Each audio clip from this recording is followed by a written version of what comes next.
मध्य प्रदेश, छत्तीसगढ़, राजस्थान, तेलंगाना और मिजोरम में कौन सी पार्टी जीतेगी, कौन सी हारेगी, किसकी सरकार बनेगी, कौन मुख्यमंत्री होगा, सबसे तेज नतीजे पूरे विश्लेषण के साथ यहीं इंडिया टीवी पर आप देखेंगे। उससे पहले आज हम आपको मध्य प्रदेश का फाइनल ओपिनियन पोल दिखाने जा रहे हैं। फाइनल शब्द इंपॉर्टेंट है क्योंकि इसके बाद सीधे वोट पड़ेंगे, कोई ओपिनियन पोल नहीं आएगा। सारी पार्टियों के टिकट बंट चुके हैं, बड़े बड़े नेताओं ने भी अपने पर्चे दाखिल कर दिए हैं। जो गुटबाजी होनी थी जिस पार्टी में हो गई, हर सीट पर कैंडिडेट की पिक्चर भी क्लियर हो चुकी है। तो अब चुनाव की फाइनल पिक्चर क्या बन रही है? कुछ दिन पहले तक मध्य प्रदेश में कांग्रेस पार्टी साफ आगे दिखाई दे रही थी बीजेपी से, लेकिन इसके बाद बीजेपी ने स्पीड बढ़ाई और कांग्रेस को पीछे छोड़ा। हमारे पिछले ओपिनियन पोल में भारतीय जनता पार्टी मध्य प्रदेश की रेस में कांग्रेस पार्टी से आगे नजर आ रही थी। अब फाइनल ओपिनियन पोल में क्या तस्वीर बनती है? हम शुरू कर रहे हैं एक खास शो, अब की बार किसकी बनेगी सरकार। आपका मेहमानों से हम परिचय करा दें। सबसे पहले हमारे साथ है भारतीय जनता पार्टी के राष्ट्रीय प्रवक्ता शिवम त्यागी। स्टूडियो में जोरदार तालियों से स्वागत कीजिएगा। शिवम जी, स्वागत है आपका। कांग्रेस पार्टी से हमारे साथ है अभय दुबे जी। अभय जी, बहुत स्वागत है आपका भी। अगर जुड़ चुके हैं हमारे साथ तो स्टूडियो में नहीं है, बाहर से हमारे साथ हैं, जुड़ने जा रहे हैं। साथ ही भावेश झा CNX से, जिन्होंने ये सर्वे किया। भावेश, बहुत स्वागत है आपका भी। हमारे साथ दो बड़े जानकार अनुभवी पत्रकार हैं। हमारे साथ संजीव श्रीवास्तव जी जुड़ रहे हैं। संजीव जी, आपका बहुत स्वागत है हमारे इस खास प्रोग्राम में। और हर्षवर्धन त्रिपाठी जी स्टूडियो में हमारे साथ हैं। हर्षवर्धन जी, आपका बहुत स्वागत है। तो मैं आपके सामने ओपिनियन पोल क्या कह रहा है मध्य प्रदेश की फाइनल पिक्चर का पहला अध्याय रखूं, यानी पहला रीजन वो आपके सामने में रखूं।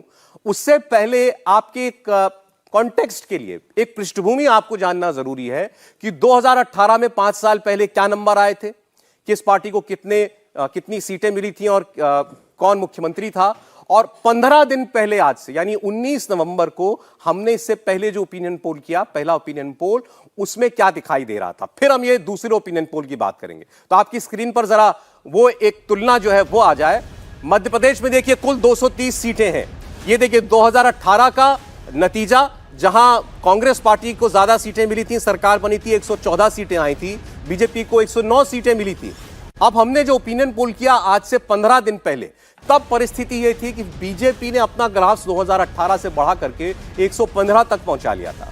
यानी 230 की विधानसभा में बिल्कुल बीच में जहां पर सरकार बनती है, डॉट 115 पर भारतीय जनता पार्टी खड़ी हुई थी। लेकिन कांग्रेस पार्टी बहुत पीछे नहीं थी, बड़ा क्लोज मार्जिन है। 5 सीटें केवल पीछे कांग्रेस दिखाई दे रही थी, 110 पर दिखाई दे रही थी 19 तारीख को, 19 अक्टूबर को। अब हम आज जब 3 नवंबर को आपसे बात कर रहे हैं, तब क्या परिस्थिति आएगी वो अब आपके सामने मैं रखने जा रहा हूं। शुरुआत करते हैं मध्य प्रदेश के फाइनल ओपिनियन पोल की, और शुरुआत मध्य प्रदेश के राजधानी क्षेत्र से, भोपाल से। भोपाल डिवीजन, जो भोपाल, विदिशा और राजगढ़ को मिलाकर बनता है, यहां विधानसभा की कुल 24 सीटें हैं। भोपाल डिवीजन में 2 पॉलिटिकल टाइटन्स की टक्कर होती, यानी 2 बहुत बड़ी हस्तियां। यहां पर 10 साल तक प्रदेश के मुख्यमंत्री रहे राघोगढ़ के राजा, कांग्रेस पार्टी के नेता दिग्विजय सिंह हैं, और 18 साल से प्रदेश के मुख्यमंत्री शिवराज सिंह चौहान, वो भी भोपाल रीजन से आते हैं। दिग्विजय सिंह खुद चुनाव नहीं लड़ रहे हैं, लेकिन उनके परिवार के लोग चुनावी मैदान में हैं, उनके बेटे, उनके भाई।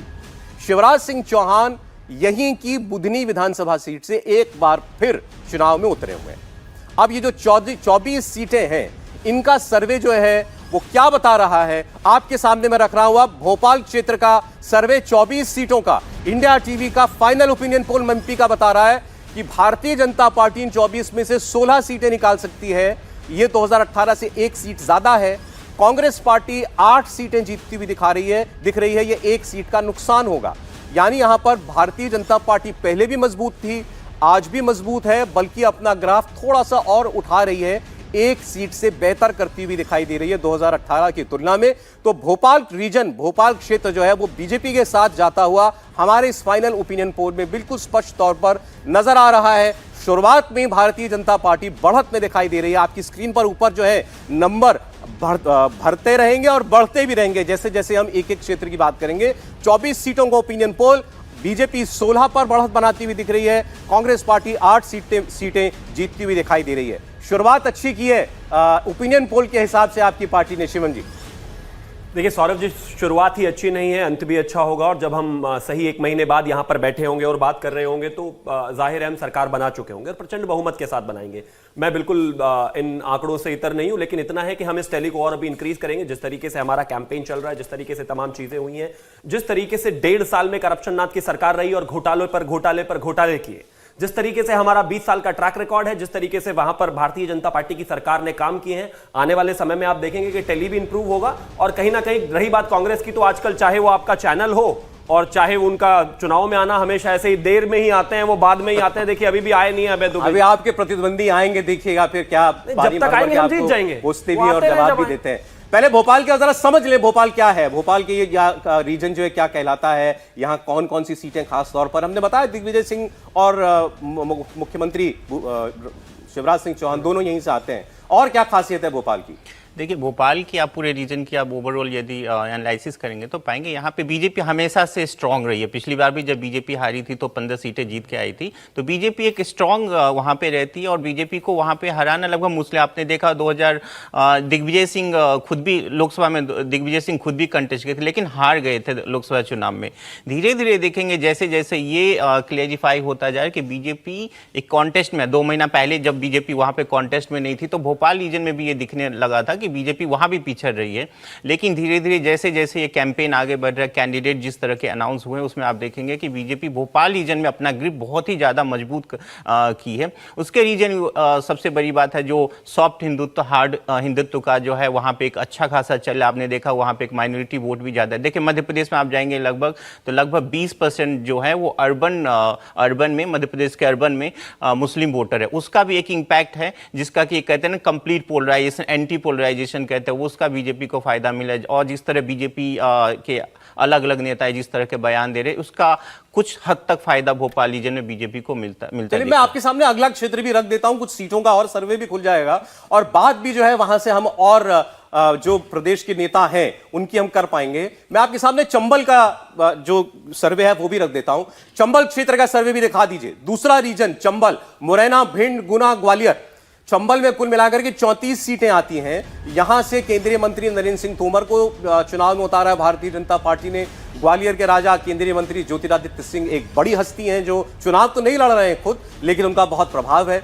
मध्य प्रदेश के गृह मंत्री नरोत्तम मिश्रा वो एक बार फिर से चुनाव मैदान में हैं, वो भी चंबल से आते हैं। इनके अलावा कांग्रेस के प्रतिपक्ष के नेता जो हैं डॉक्टर गोविंद सिंह, वो भी चंबल से ही आते हैं। तो बहुत सारे दिग्गज जो हैं वो चंबल रीजन में हैं। मध्य प्रदेश का चंबल कभी डाकुओं के लिए बदनाम रहा और चंबल अब मध्य प्रदेश की राजनीति का एक किस्म का गढ़ सा बनता जा रहा है। 2018 में यहां 34 सीटों में से 26 सीटें कांग्रेस पार्टी ने जीती थी, यानी चंबल क्षेत्र बिल्कुल स्पष्ट तौर पर एक तरफा कांग्रेस पार्टी ने जीता था। आज क्या कहती हैं 34 सीटें आपके सामने मैं रख रहा हूं। चंबल का ओपिनियन पोल भी, एमपी के फाइनल ओपिनियन पोल में चंबल की 34 सीटों की बात, यहां भारतीय जनता पार्टी 15 सीटें जीत सकती है और ये 2018 से 8 सीटें ज्यादा है। यानी चंबल में बीजेपी अपनी स्थिति को, बहुत खराब जो स्थिति थी उसको काफी बेहतर कर रही है। कांग्रेस पार्टी 19 सीटें जीत सकती है, ये 2018 की तुलना में 7 सीटों का नुकसान होगा। अन्य जो है यहां इस बार मैदान में हमें नहीं दिखाई दे रहे कॉन्टेस्ट में, 1 सीट का नुकसान, यानी 1 सीट पिछली बार अन्य के खाते में यहां गई थी, वो इस बार नहीं है प्ले में। लेकिन कॉन्टेस्ट बीजेपी और कांग्रेस के बीच में लगभग बराबरी का दिखाई दे रहा है और ये जो है एक बड़ी बात होगी। चंबल में भारतीय जनता पार्टी का एक किस्म का कमबैक जो है वो आप देख रहे हैं। तो ये चाहे नरेंद्र सिंह तोमर की बात हो या फिर ज्योतिरादित्य सिंधिया की बात हो, कौन सा फैक्टर काम कर रहा है भारतीय जनता पार्टी के लिए चंबल में, जो माना जा रहा था कि वहां पर अंदरूनी लड़ाई भी बहुत है, लेकिन ये चुनाव में जाते जाते उतरते उतरते बीजेपी ने क्या वहां पर काम किया है कि परिस्थिति आपको ये दिखाई दे रही है? हर्षवर्धन जी। देखिए सौरभ जी, जब हम लोग पिछले इसी ओपिनियन पोल पर बात कर रहे थे तो बहुत एक जिसको कहें कि थोड़ा सा मैंने कठोर शब्दों का इस्तेमाल किया था कि ज्योतिरादित्य सिंधिया के राजनीतिक जीवन का ये सबसे कठिन समय है, सबसे मुश्किल समय है। वो खुद को साबित कर पाएंगे या नहीं कर पाएंगे उससे तय होगा कि ग्वालियर के इस महाराज घराने से आने वाले नेता का अब क्या भविष्य होने जा रहा है। मुझे जो जानकारी मिली और जो अब दिख भी रहा है, उस वक्त भी मैंने कहा था कि वो शिवपुरी से चुनाव नहीं लड़ने वाले हैं, बहुत एकदम पक्के तौर पर उन्होंने कह दिया, लेकिन उन्होंने नरेंद्र मोदी, अमित शाह को एक भरोसा दिलाया है। उन्होंने कहा कि जिस तरह से मैं 22 विधायक लेकर आया था जो सरकार बनी मध्य प्रदेश में। इस बार मुझे लेकर आने की जरूरत नहीं, मैं जिता कर लाऊंगा। और बड़ी असहज स्थिति हो गई थी। उनके बहुत नजदीकी मुन्ना लाल जैसे जो लोग उनके बहुत नजदीकी थे, उनके समर्थक आके गाड़ी के सामने लेट गए, बड़ा हल्ला हंगामा हुआ, लगा कि जैसे ग्वालियर चंबल पूरी तरह से खत्म हो गया। लेकिन सिंधिया ने जिस तरह से जमीन पर जाकर मेहनत की, और सबसे ज्यादा कठिन था उनके लिए क्योंकि कांग्रेस से आए थे, भाजपा में भी उनको एक तरह से कहें कि प्रतिरोध झेलना पड़ रहा था और कांग्रेस से भी प्रतिरोध झेलना पड़ रहा था। ऐसे में मुझे लगता है कि उन्होंने जो मेहनत की है उसका परिणाम आपके इस ओपिनियन पोल में दिख रहा है। और अगर ये दिख रहा है तो भारतीय जनता पार्टी के लिए ओवरऑल बहुत अच्छा है, क्योंकि ग्वालियर चंबल सबसे ज्यादा चिंता की बात भाजपा के लिए। अच्छा, अभय दुबे जी जुड़ गए हमारे साथ कांग्रेस पार्टी से। बीजेपी से हमारे साथ शिवम त्यागी हैं, वो अभी पूछ रहे थे हमारे कांग्रेस के साथी कहां रह गए। बहुत स्वागत है अभय दुबे जी आपका। अभी तक जो सर्वे दिखा रहा है मैं आपको बता देता हूं। देखिए, जनता की तालियां आपके लिए हैं। कुल हमने ओवरऑल 58 सीटों की बात की है, भोपाल क्षेत्र की और चंबल की। इन 58 सीटों में से 31 पर भाजपा दिखाई दे रही है हमको आगे। आप बिल्कुल पीछे पीछे चल रहे हैं 27 सीटों पर। भोपाल में 2018 में बीजेपी ने अच्छा किया था, इस बार एक सीट बढ़ती दिख रही है। चंबल में आप आज भी आगे हैं, 18 में भी आप आगे थे, लेकिन बीजेपी ने अपनी बहुत खराब परिस्थिति और 2018 वाली उसको बेहतर किया है, यह सर्वे दिखा रहा है। सौरभ जी, आपके चैनल में भाजपा की ये बढ़त गुलाबी है, मगर आपका सर्वे फर्जी है या आंकड़े किताबी है। आइए तो सही मध्य प्रदेश की जनता के पास एक बार पूछिए उनसे भारतीय जनता पार्टी का मिजाज। 150 प्लस सीटें कांग्रेस पार्टी को मिलने जा रही है। नोट करके रखिएगा आज के इस टेलीविजन शो को। आप अगर मध्य प्रदेश की जनता का मिजाज भाप नहीं पाए तो उसका प्रतिकूल प्रभाव आप पर और आपके चैनल पर भी पड़ेगा। इतना व्यापक रूप से नाराजगी भारतीय जनता पार्टी की सरकार के खिलाफ मध्य प्रदेश में है। क्या क्या नहीं हुआ मध्य प्रदेश में। मध्य प्रदेश में बच्चों का पोषण आहार मामा जी की सरकार ने खा लिया। मध्य प्रदेश में जानवरों को खाने वाला अनाज आदिवासियों को बांटा गया।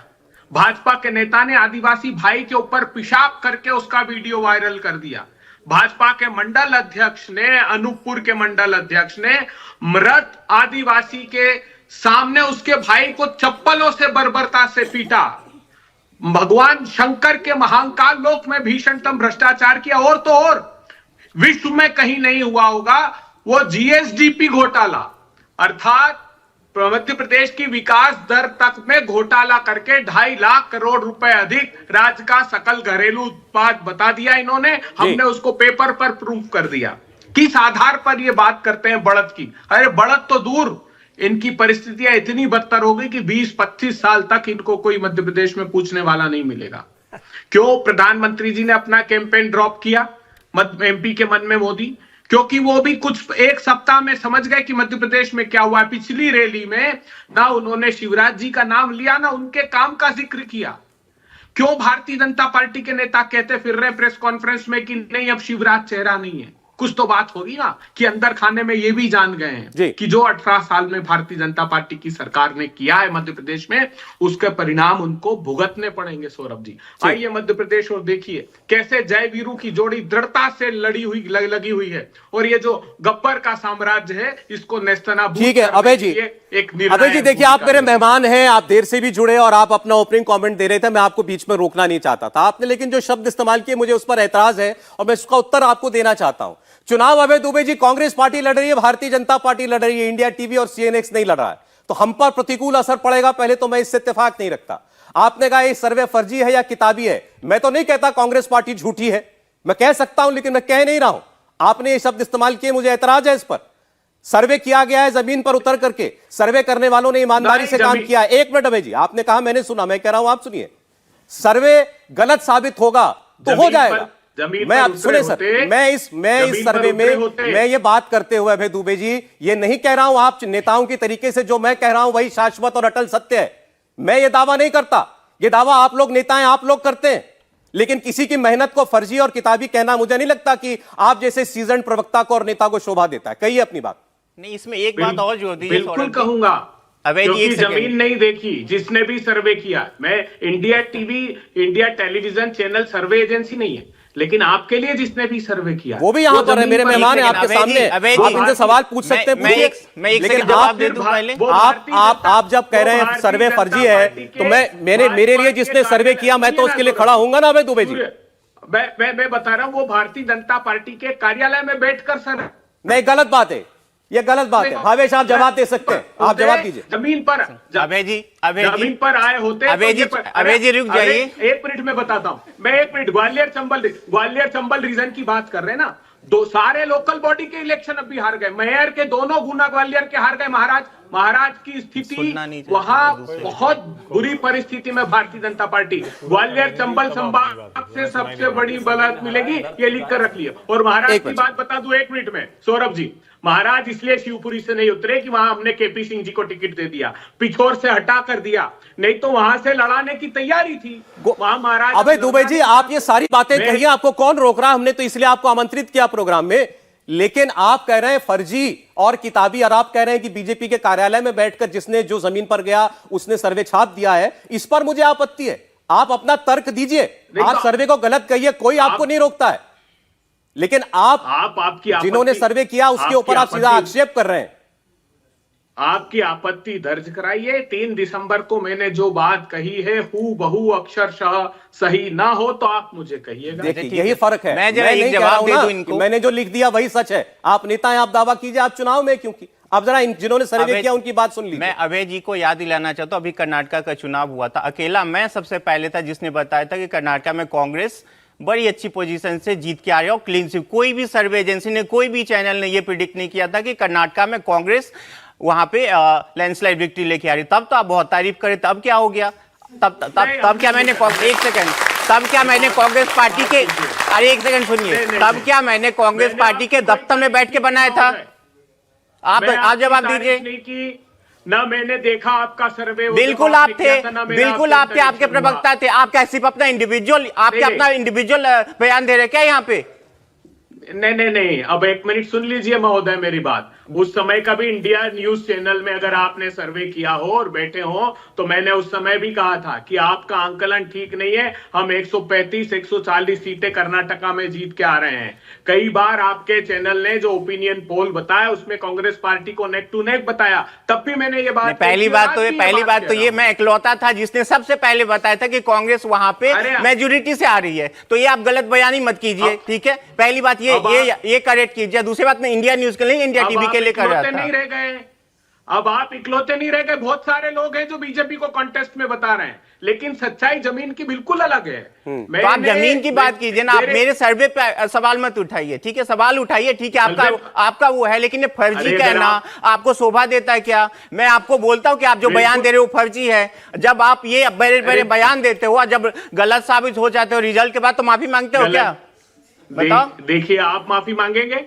आप बिल्कुल माफी, अरे सुनिए महाराज, आप सार्वजनिक रूप से माफी मांगिए। बिल्कुल मांगूंगा, फर्जी सर्वे किया था, पहली बात फर्जी कहिएगा। फिर आप देखिए अभय जी, आप बार बार इस शब्द का इस्तेमाल कर रहे हैं, मुझे नहीं, अब आपको कितना टोकूं मैं इस बात पर। आज आप आमादा हैं कि आप सोच करके आए कि मैं यही कहूंगा, पता नहीं आपको सर्वे का नतीजा किसने बता दिया। इसी सर्वे में अगर आपकी सरकार बनती हुई दिखाई दे जाएगी तो क्या कहेंगे? फर्जी कहेंगे तब भी? नहीं, सर्वे देखिए, ये सर्वे आप ग्वालियर चंबल रीजन का बता रहे हैं, उस पर मेरी प्रतिक्रिया है, गंभीर प्रतिक्रिया है, क्योंकि जमीन देखी है मैंने पिछले 6-8 महीने में मध्य प्रदेश का चप्पा चप्पा घूमा है। अभी हम 230 विधानसभा अगले 15 दिन में कवर करने वाले हैं। बड़े नेता, हमारे शीर्षस्थ नेता, महाजनसंपर्क अभियान हमने कॉल किया है। 60 स्थानों पर दिग्विजय सिंह जी, 70 स्थानों पर कमलनाथ जी, 21 स्थानों पर मल्लिकार्जुन खड़गे जी, राहुल गांधी, प्रियंका जी की बड़ी व्यापक स्तर पर रैलियां हैं हमारी। तो हम 230 विधानसभा तक पहुंचेंगे और उसके पहले एक चक्कर सारी विधानसभाओं का मैं लगा चुका हूं, इसलिए मुझे प्रत्येक क्षेत्र के संदर्भित विषय पर पता है कि वहां की जमीनी हकीकत क्या है। आप ठीक है अभय दुबे जी, आप ही को सारी हकीकत मालूम है, फिर तो ये कहना चाहिए हमको। अभी आपको भी सुन रहे थे संजीव श्रीवास्तव जी, एक कमेंट में सर आपके अभी लेना चाहता हूं। अभी तो 2 ही रीजन की मैंने बात की है, अभी तो आगे सर्वे क्या दिखाएगा मैं नहीं जानता, और अभी भी सर्वे यही दिखा रहा है कि भाई बीजेपी थोड़ा आगे है, थोड़ा सा पीछे कांग्रेस पार्टी दिखाई दे रही है। स्वीकार नहीं हो रहा कांग्रेस पार्टी को, लेकिन ये कैसे कोई हमको इन 2 क्षेत्रों में भी पीछे दिखा सकता है?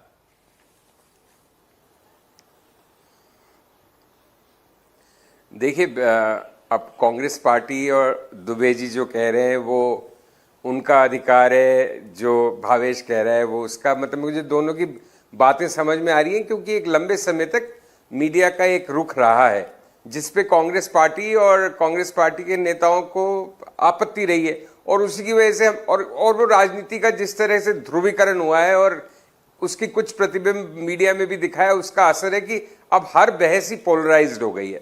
लेकिन कुल मिला के मेरे जो आपने 2 रीजन्स बताए हैं, मैं भोपाल के सर्वे पे थोड़ा बहुत सहमत हो सकता हूँ। वो शहरी इलाका है, पुराना बीजेपी का एरिया है, लेकिन जिस तरह की रिपोर्ट्स चंबल से आ रही हैं वहाँ पे, और जिस तरह से सुनने में आ रहा है कि ज्योतिरादित्य बहुत डिफेंसिव पे हैं और काफ़ी परेशानी में फंसे हुए हैं, उस तरह से उस रीजन में अगर बीजेपी अपनी 2018 के मुकाबले स्थिति को बेहतर कर रही है जी, तो वो काफ़ी अचंभे की बात है और बीजेपी के लिए बड़ा पॉजिटिव होगा। लेकिन मुझे नहीं लगता कि बीजेपी ग्राउंड मेकअप करेगी वहाँ पे, क्योंकि वहाँ पे बड़ा रिएक्शन है। जो कांग्रेस से लोग गए थे पार्टी छोड़ के ज्योतिरादित्य के साथ, उनके खिलाफ एक रिएक्शन प्रतिक्रिया है। वहाँ पे जमीन पे एक इवन ज्योतिरादित्य के लिए बहुत दिक्कतें चल रही हैं पिछले कुछ समय से जी सर। अब वो किस तरह से फाइट बैक करते हैं, और एक जो ओवरऑल तस्वीर निकल के आ रही है एमपी से, वो मैं हमेशा हर बार कहता रहता हूं कि बीजेपी का गढ़ रहा है। गुजरात से पहले जनसंघ का गढ़ एमपी रहा है और वहां पे उसकी जड़ें बहुत मजबूत हैं। लेकिन जो हम सुनते हैं यहां बैठ के, उसमें लगातार ये बात आती है कि जबरदस्त एंटी इनकम्बेंसी है इस बार। ठीक है और सर, उसका खामियाजा बीजेपी को शायद भुगतना चलिए अभी तो पड़ेगा। हम क्योंकि जो सर्वे जितना दिखाया उसी पर बात कर रहे हैं, तो ब्रेक लेना पड़ेगा। उससे पहले शिवम का एक रिएक्शन, चंबल पर हैरानी जता रहे हैं और ऐतराज जता रहे हैं कि यह नंबर कैसे दिखाया जा रहा है, कांग्रेस पार्टी और संजीव जी। देखिए, मैं तो आपसे और जिन्होंने सर्वे किया उन दोनों से इत्तेफाक नहीं रखता हूं। आप आते ही बिल्कुल अभय दुबे जी पर इस तरीके से लेकर चढ़ गए सर्वे, उनको अच्छा नहीं लगना था, नेचुरल बात है भाई। वो आप उनके फेवर में आंकड़े भी नहीं दे रहे हैं और आप उनसे उम्मीद करते हैं कि वो आपकी तारीफ भी कर दें। कुछ चीजें उन्होंने कही कि बहुत कुछ हुआ है ग्राउंड पे, उसकी छोटी सी एक झलक मैं आपको देता हूं। जब ये सरकार छोड़कर गए थे, उस प्रदेश की आर्थिक विकास दर 0.10% थी, आज 16% है। खादान 159 लाख मीट्रिक टन था, आज 619 लाख मीट्रिक टन है। फसल ऋण 15% ब्याज पर देते थे, आज 0% है। औद्योगिक विकास अब 24% है। प्रति व्यक्ति आय ये 12,000 पर छोड़कर गए थे, अब 1,40,000 है। बजट 23,000 करोड़ था, अब 3,14,000 करोड़ है। और इसके अलावा अगर मैं बिजली क्षमता की बात करूं तो 5,000 मेगावाट थी, अब 29,000 वाट है। सिंचाई क्षमता 7,68,000 हेक्टेयर थी, अब 47,000 हेक्टेयर है। ये कहते हैं कि हुआ नहीं कुछ भी। अब इन्होंने करप्शन पर और बात कही थी। करप्शन तो हुआ है सर। हमने भोपाल में कई जगह पोस्टर्स लगाए हैं और उसमें क्यूआर कोड भी लगाया है। जैसे ही आप उस क्यूआर कोड को स्कैन करते हैं तो पेटीएम की तरह इनके 1.5 साल के घोटाले निकल कर आ जाते हैं। चलिए ठीक है, थोड़े से मैं आपको बता देता हूं, 10 सेकंड और दे दीजिए। 1,963 करोड़ रुपए का मोबाइल घोटाला, 25,000 करोड़ रुपए का किसानों का कर्ज माफी घोटाला, 24,000 करोड़ का हेलीकॉप्टर घोटाला, 1,174 करोड़ का गेहूं बोनस घोटाला। और ये तो सिर्फ 1.5 साल में कर लिया इन्होंने। अगर इनको 4-5 साल सरकार दे दो चलाने के लिए तो क्या हाल है। चलिए ठीक है, जवाब आएगा। अब इसी वजह से तैयारी कर रहे हैं आपके जवाब की। पिछले 20 साल से भारतीय जनता पार्टी है और आगे भी रहेगी। ना न्यूज चैनल पर समय से है और ना चुनाव में समय। चलिए एक ब्रेक हम यहां पर ले रहे हैं। देखिए, अभी आपने बात की है भोपाल की, हमने चंबल की बात की है। इसके बाद महाकौशल क्या कह रहा है? बड़ा इलाका है महाकौशल, और यहां बीजेपी के दिग्गज भी हैं। कांग्रेस पार्टी के सबसे बड़े दिग्गज जो चुनाव में है, पूर्व मुख्यमंत्री कमलनाथ, वो भी यहीं से आते हैं। महाकौशल का सर्वे आपके सामने रखेंगे एक ब्रेक के बाद। आप देख रहे हैं इंडिया टीवी सीएनएक्स का ओपिनियन पोल मध्य प्रदेश का, और ये फाइनल ओपिनियन पोल है क्योंकि अब तो सीधे फिर वोट पड़ने जा रहे हैं। अब हमने अभी तक बात की है भोपाल की, हमने बात की है इसके अलावा चंबल क्षेत्र की, और जितना सर्वे आपको दिखाया आपकी स्क्रीन पर आगे चल रहा है, 31 पर जीत सकती है जितनी सीटें हमने बताई सर्वे की भाजपा, 27 सीटों पर कांग्रेस पार्टी। अब मैं आपके सामने एक बड़ा क्षेत्र महाकौशल रखने जा रहा हूं। महाकौशल से कमलनाथ भी आते हैं और यहीं से माना जा रहा है अगर बीजेपी जीतती है तो सीएम फेस उनका हो सकते हैं प्रहलाद पटेल, वो भी आते हैं। जबलपुर, छिंदवाड़ा, मंडला, बालाघाट, नर्मदापुरम, ये इलाके सब मिलाकर के बनते हैं महाकौशल। और इन 47 सीटों में क्या बता रहा है ओपिनियन पोल, उसका नतीजा मैं आपकी स्क्रीन पर अब रख रहा हूं। उसके बाद हम मेहमानों के पास चलेंगे। आपकी स्क्रीन पर इन 47 सीटों का सर्वे आने जा रहा है, उसके साथ ऊपर की टैली में 47 सीटें जुड़ जाएंगी।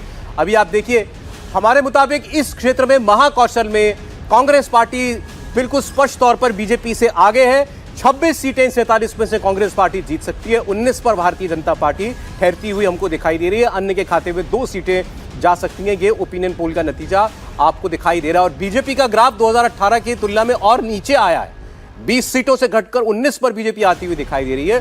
कांग्रेस 26 की 26 पर है अन्य में एक सीट ऐड होती हुई दिखाई दे रही है। यानी जहां पर जिस रीजन में कमलनाथ खड़े हैं वो पूरा क्षेत्र मजबूती से कांग्रेस पार्टी के साथ खड़ा हुआ है, यह सर्वे बता रहा है। 105 सीटों का सर्वे आ चुका है। देखिए, कांग्रेस पार्टी बीजेपी से आगे निकल गई। 53 पर कांग्रेस पार्टी, 50 पर भारतीय जनता पार्टी आपको इस वक्त दिखाई दे रही है। आपके सामने नतीजे हैं। महाकौशल के मैं चाहूंगा इस पर प्रतिक्रिया अभय दुबे जी की। अभय जी।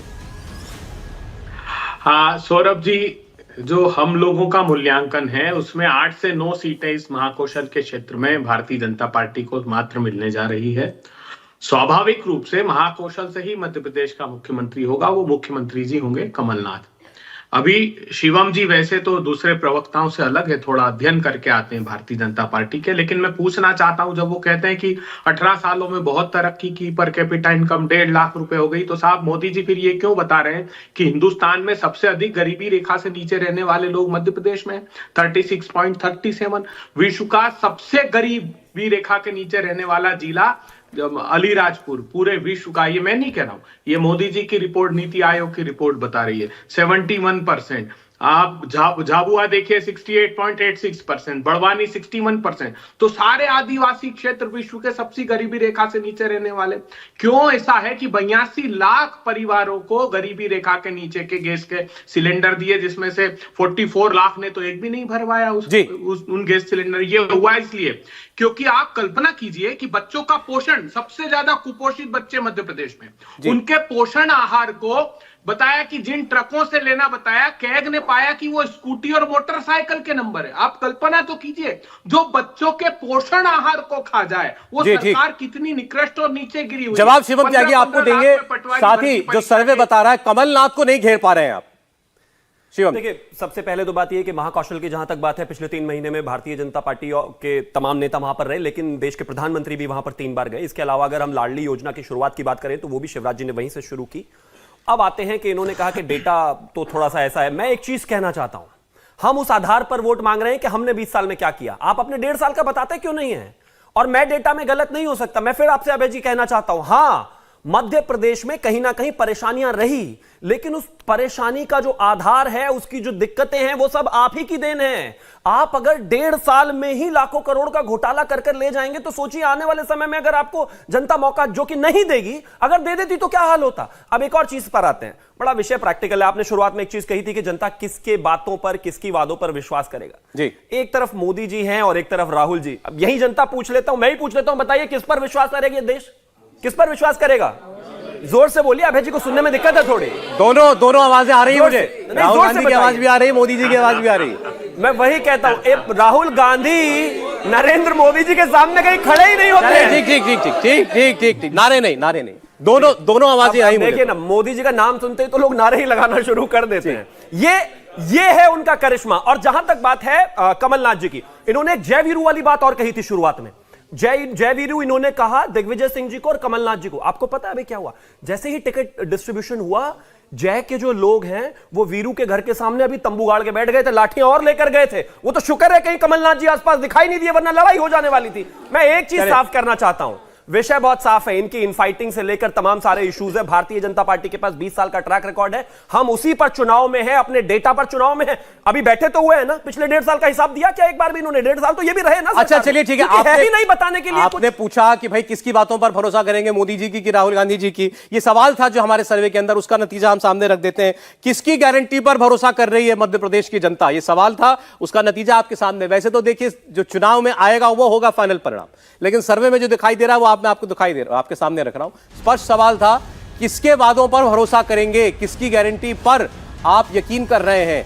भारतीय जनता पार्टी के लिए 47% लोगों ने हां कहा, 41% लोगों ने कांग्रेस पार्टी के लिए कहा, 9% ने किन्हीं और का नाम लिया, और जिनकी राय नहीं है वो 3% लोग हैं। यहां 47 और 41 का अंतर जो है वो दिखाई दे रहा है। अब चूंकि कांग्रेस पार्टी कर्नाटक हिमाचल के बाद जो है सिर्फ गारंटी में बात करती है कि हम जो कह रहे हैं वो होगा। राहुल गांधी कहते हैं कि हमारी सरकार बनेगी, पहली कैबिनेट की मीटिंग होगी, हस्ताक्षर जो पहला होगा उसमें हमारी गारंटी पूरी हो जाएगी।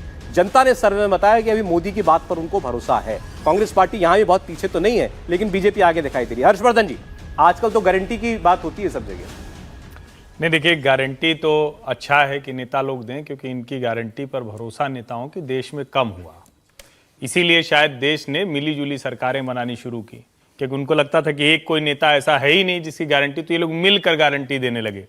अब फिर से बेहतर हुआ कि देश ने पूर्ण बहुमत की सरकारें बनानी शुरू की, और अच्छा है कि ये ट्रेंड कंटिन्यू कर रहा है। मतलब जनता को लगता है कि ये ठीक लगा तो इसको बनाया नहीं, उठा के फेंक दिया। जैसे हम जिस राज्य में हैं, उत्तर प्रदेश में, जब मायावती जी को दिया तो पूर्ण बहुमत दे दिया 2007 में, फिर 12 में अखिलेश जी को दे दिया, फिर 17 में फिर से भाजपा को दे दिया, और 22 में फिर से योगी जी मुख्यमंत्री बन गए। ऐसे ही देश के अलग अलग राज्यों में हुआ। लेकिन अभी जो राज्य चुनाव में हैं, वहां भी जनता गारंटी पर यकीन नहीं कर पाती है, बार बार पलट देती है सरकार।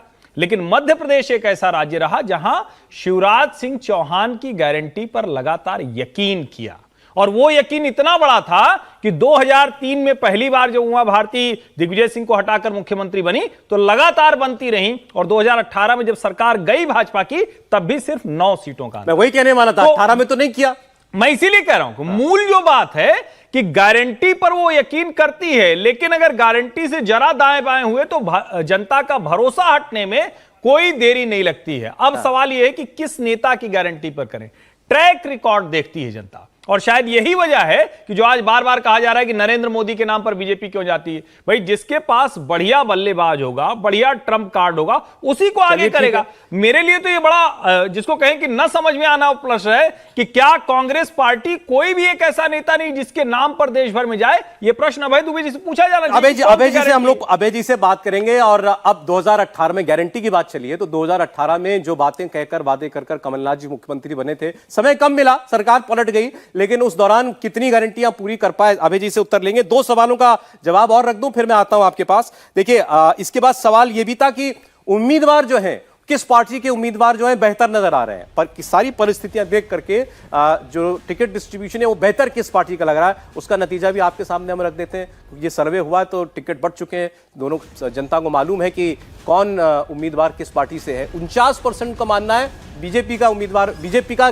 टिकट्स डिस्ट्रीब्यूशन, कैंडिडेट सिलेक्शन वो अच्छा लग रहा है। 40% ने कांग्रेस का, 7% ने अन्य के बारे में कहा, कह नहीं सकते 4% ने कहा।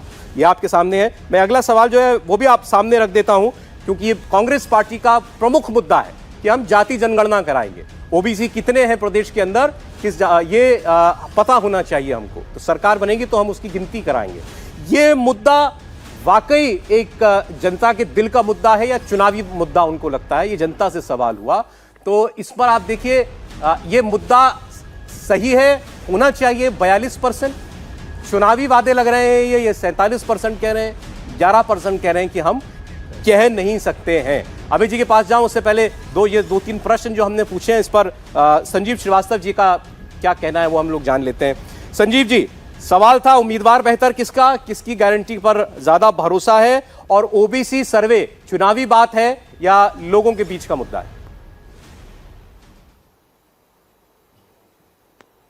देखिए, एक बात तो हम काफी क्लियरली देख रहे हैं इस सर्वे में, चाहे वो मोदी वर्सेस राहुल गांधी की बात थी कि किसकी गारंटीज पे भरोसा है, चाहे चुनावी मुद्दे, चाहे कैंडिडेट सिलेक्शन, कि आप पिछले कुछ समय से देखिए कि चाहे बीजेपी की इन सर्वेज में बढ़त बनी हुई, लेकिन वो गैप बहुत कम होता जा रहा है अपेक्षाकृत। जो पिछले 2-3 साल का एक ट्रेंड था कि वो गैप बहुत वाइड होता था, मेरे ख्याल से अगर मैंने सही सुना तो आपने मोदी जी पे विश्वास करने वाले और राहुल गांधी जी पे विश्वास करने वाले गारंटीज का 47 और 41% रिस्पेक्टिवली आंकड़ा दिया था। तो ये तो बड़ा सरप्राइजिंग है, क्योंकि कहां तो वो 50 के ऊपर होते थे और कहां राहुल 20 के नीचे होता था। तो एक चीज तो डेफिनेट है कि राहुल गांधी उनके समर्थकों की नजर में शायद बहुत अच्छा कर रहे हो, लेकिन इंडिपेंडेंट ऑब्जर्वर्स की नजर में भी काफी जबरदस्त कैचअप हो रहा है। तो वो पप्पू और मतलब उसको कोई संजीदगी से नहीं ले, वो सब बातें तो हवा हो गई हैं एक लेवल पे। तो ऐसा कम से कम मुझे लगता है भारत जोड़ो यात्रा के बाद से। हालांकि कभी कभी अभी भी ऐसा होता है कि राहुल गांधी जब बोलते हैं तो वो अपने he can put his foot in his mouth, मतलब कुछ अजीबोगरीब बात कर देते हैं, लेकिन उसकी फ्रीक्वेंसी पहले के मुकाबले लगभग 0 हो गई है। तो एक परिपक्व और एक पॉलिटिशियन की तरह नजर आता है। तो वो जो बात है कि मोदी जी के सामने कोई नहीं है, ये बात हो सकती है कि मोदी जी अभी भी सबसे बड़े नंबर 1 नेता है। लेकिन पहले जैसे अमिताभ बच्चन 80 के दशक में 1 से 10 तक होते थे और फिर 11 पे कोई और वो स्थिति कमोबेश अब सर्वेज में नजर नहीं आ रही है। वो इसको बहुत important बात है। संजीव जी और देखने के जातिगत दोनों नजरिए हो जनगणना सकते मुझे हैं। ज्यादा लगता है इसको कहने का, actually इसमें लोकसभा आप इस का सर्वे मुद्दा को कैसे बनेगा। देखते हैं? देखिए, हमने तो दो ओपिनियन पोल की बात कर सकता हूं जो हमने रखा है, लेकिन आप अगर उससे पहले की बात करेंगे, आज से 3-4 महीने पहले की अगर आप बात करेंगे, तो ज्यादातर लोग मानते ये थे कि कांग्रेस बहुत मजबूत पोजीशन में है। एक लाइन और भारतीय 18 में भी यही हुआ। देखिए, मैं मजबूत कांग्रेस दिखाई दी। मैं कोई फैक्ट नहीं कहने जा रहा हूं। देखिए, मैं संजीव जी जैसे लोग जब कुछ बोलते हैं तो उसमें बहुत कुछ छिपा होता है। संजीव जी ने ये कतई नहीं कहा कि राजेश खन्ना जैसे सुपरस्टार, संजीव जी ने नाम लिया अमिताभ बच्चन जैसे नरेंद्र मोदी, और ये दिखाता है जो कहते हैं ना कि लंबे समय तक जो जिसके सामने कोई टिकता नहीं, और ये सच है। नरेंद्र मोदी का जो ऑरा है वो सिर्फ एक टाइम फ्रेम के लिए नहीं रहा है, वो लंबे समय तक चल रहा है। और मुझे लगता है यही वजह है कि भले आप कहें कि क्या है, और यहां राहुल गांधी अमिताभ बच्चन राजेश खन्ना वही पढ़ लिया, हम पे क्या? नहीं, ये राहुल गांधी नरेंद्र मोदी नहीं है, ये दोनों पार्टियों पर उस राज्य में भरोसा है। एक चीज और बड़ी इंटरेस्टिंग उन्होंने आ रहा हूं अभी जी। एक चीज और उन्होंने बड़ी इंटरेस्टिंग कही कि राहुल कह रहा गांधी हूं, पहले से कुछ परिपक्व दिखते हैं। एक आदमी को उम्र भी 55 हो गई है, राजनीति में रहते हुए भी कम से कम 15-16 साल हो गए एक्टिव राजनीति में, और उनको कितना मतलब सर 1-2 दशक तो लग ही जाएंगे 100% कंप्लीट होने में, और 10 सेकंड थोड़ा और। और इन्होंने कहा कि राहुल गांधी, बीजेपी के प्रवक्ता है, राहुल गांधी को आप ऐसे ही लेंगे? राहुल गांधी को अब आप डिसमिस नहीं कर सकते, खारिज नहीं कर सकते। ये बात तो पूरी होने दीजिए। दूसरा, ये इस देश की मजबूरी है कि राहुल गांधी को as a opposition leader window में रखना ही है, वरना नरेंद्र मोदी जी के अंतरराष्ट्रीय अप्रूवल रेटिंग 76 है, विच इज 76, पूरी दुनिया में सबसे बेहतर, कहां कहीं कंपैरिजन नहीं है। लेकिन अब चुनाव है तो दूसरी विंडो में आपकी पार्टी सबसे ज्यादा बात करती है राहुल गांधी की, तो करेंगे। आप कह रहे थे तुलना ही नहीं है, तो आपका सारा प्रहार राहुल गांधी पर होता है। कह रहा हूं ना, जब मजबूरी आपकी है तो मजबूरी हमारी भी। अब हमारे सामने जो चुनाव लड़ रहा है उसकी बात तो करनी पड़ेगी ना, थोड़ी बहुत तो। लेकिन अगर कहें कि कोई कंपैरिजन है, कोई कंपैरिजन। अभय जी बोले, संजीव जी एक बार जरा, क्योंकि इतनी बात राहुल गांधी पर हो गई, अभय जी बोल रहे हैं, बोलिए प्लीज प्लीज। सबसे पहले खारिज, पहले मैं 2 सेंटेंस। अच्छा अभय जी, संजीव जी 10 सेकंड में कुछ कहना चाह रहे हैं। अभय जी 10 सेकंड। मैं कह रहा हूं कि हर्षवर्धन जी से भी अनुरोध कर रहा हूं और शुभम जी से भी। हर्षवर्धन जी, मैंने कहा कि जैसे 80 के दशक में अमिताभ बच्चन से 1 से 10 तक वो थे और फिर आगे कोई नहीं, वो स्थिति बदल चुकी है। वो स्थिति पहले मोदी जी की थी, अब कंपटीशन स्पष्ट रूप से दिख रहा है। अभी भी Modi ji as a national leader की रेटिंग ज्यादा हो राहुल से, लेकिन बहुत जबरदस्त कैचअप हुआ है, मैंने ये कहा। और दूसरी चीज मैंने कहा कुछ परिपक्व नजर आ रहे हैं, ये मेरे शब्द नहीं थे, मैंने कहा था पहले से कहीं ज्यादा परिपक्व हो गए हैं और एक संजीदा पॉलिटिशियन की तरह। अच्छा चलिए, अभय जी भी 6 बजे तक हमारे साथ हैं, उनका इस तरह फाइनल कमेंट ले लूं। 6 बजने वाले हैं, इसके बाद मुझे मालवा का क्षेत्र जो है वो सर्वे में क्या बता रहा है बताना है। लेकिन अभय दुबे जी, देख, सबसे पहले खारिज किसने किया नरेंद्र मोदी जी को? राष्ट्रीय स्वयंसेवक संघ के मुखपत्र ऑर्गेनाइजर ने। उन्होंने देख लिया कि कर्नाटका में अब ये जो छद्म रूप भारतीय जनता पार्टी ने धारण करके रखा था वो एक्सपोज हो गया, और राहुल गांधी जी को जो पदयात्रा का प्रतिसाद था वो इतना व्यापक मिला कि उनको लिखना पड़ा कि कर्नाटका में ना मोदी जी का मुखड़ा दुखड़ा दोनों नहीं चला, आपको स्थानीय नेताओं पर भरोसा करना पड़ेगा। और यहां स्थानीय नेताओं का भरोसा टूट गया। कमलनाथ जी ने जो काम किए उस पर पूछ रहे थे प्रश्न, तो 27 लाख किसानों का कर्ज हमने माफ कर दिया, उसमें मुख्यमंत्री के परिवारों का और कृषि मंत्री जी की पत्नी का भी इन्होंने खुद ने जिक्र दिया विधानसभा में। वो सूची सौंपी 27 लाख किसानों की। हमने जब पूछा तो मुख्यमंत्री जी ने कहा कि मेरे परिवार ने तो आवेदन ही नहीं किया था। अरे आवेदन नहीं करना होता था। 87% डोमेस्टिक कंज्यूमर इलेक्ट्रिसिटी के जिनका बिजली का बिल 100 रुपए के अंदर कमलनाथ जी ने कर दिया था। इस बार हमने वादा किया है कि 100 यूनिट माफ और 200 यूनिट हाफ, तो इस बार फिर 90% उपभोक्ता इस दायरे के अंदर आ जाएंगे। अब बात रही हमने जो किया उसकी, तो हमने माफिया मुक्ति अभियान चलाया था। हमने सबसे पहले कार्रवाई की फूड एडल्ट्रेशन पे, रासुकाएं लगाई। जानते क्या करते हैं? देश के गृह मंत्री ने वहां से उस जो एनएसए की हमने एक्शन लिया था उसमें एग्जम्पशन स्टार्ट कर दिए, वहां माफी दे दी कि मिलावट करता करने दो, लेकिन भाजपा का नेता है, हम छोड़ने वाले नहीं है। कमलनाथ जी ने फिर कहा है कि 1ली से 12वीं तक जो स्कूली बच्चे हैं उनको 500 से 1500 रुपए महीना देंगे, बेटियों को 1500 रुपए महीना देंगे, गैस का सिलेंडर 500 रुपए में कर देंगे। हमने कहा है किसानों की 5 हॉर्स पावर की मोटर हम मुफ्त में देंगे।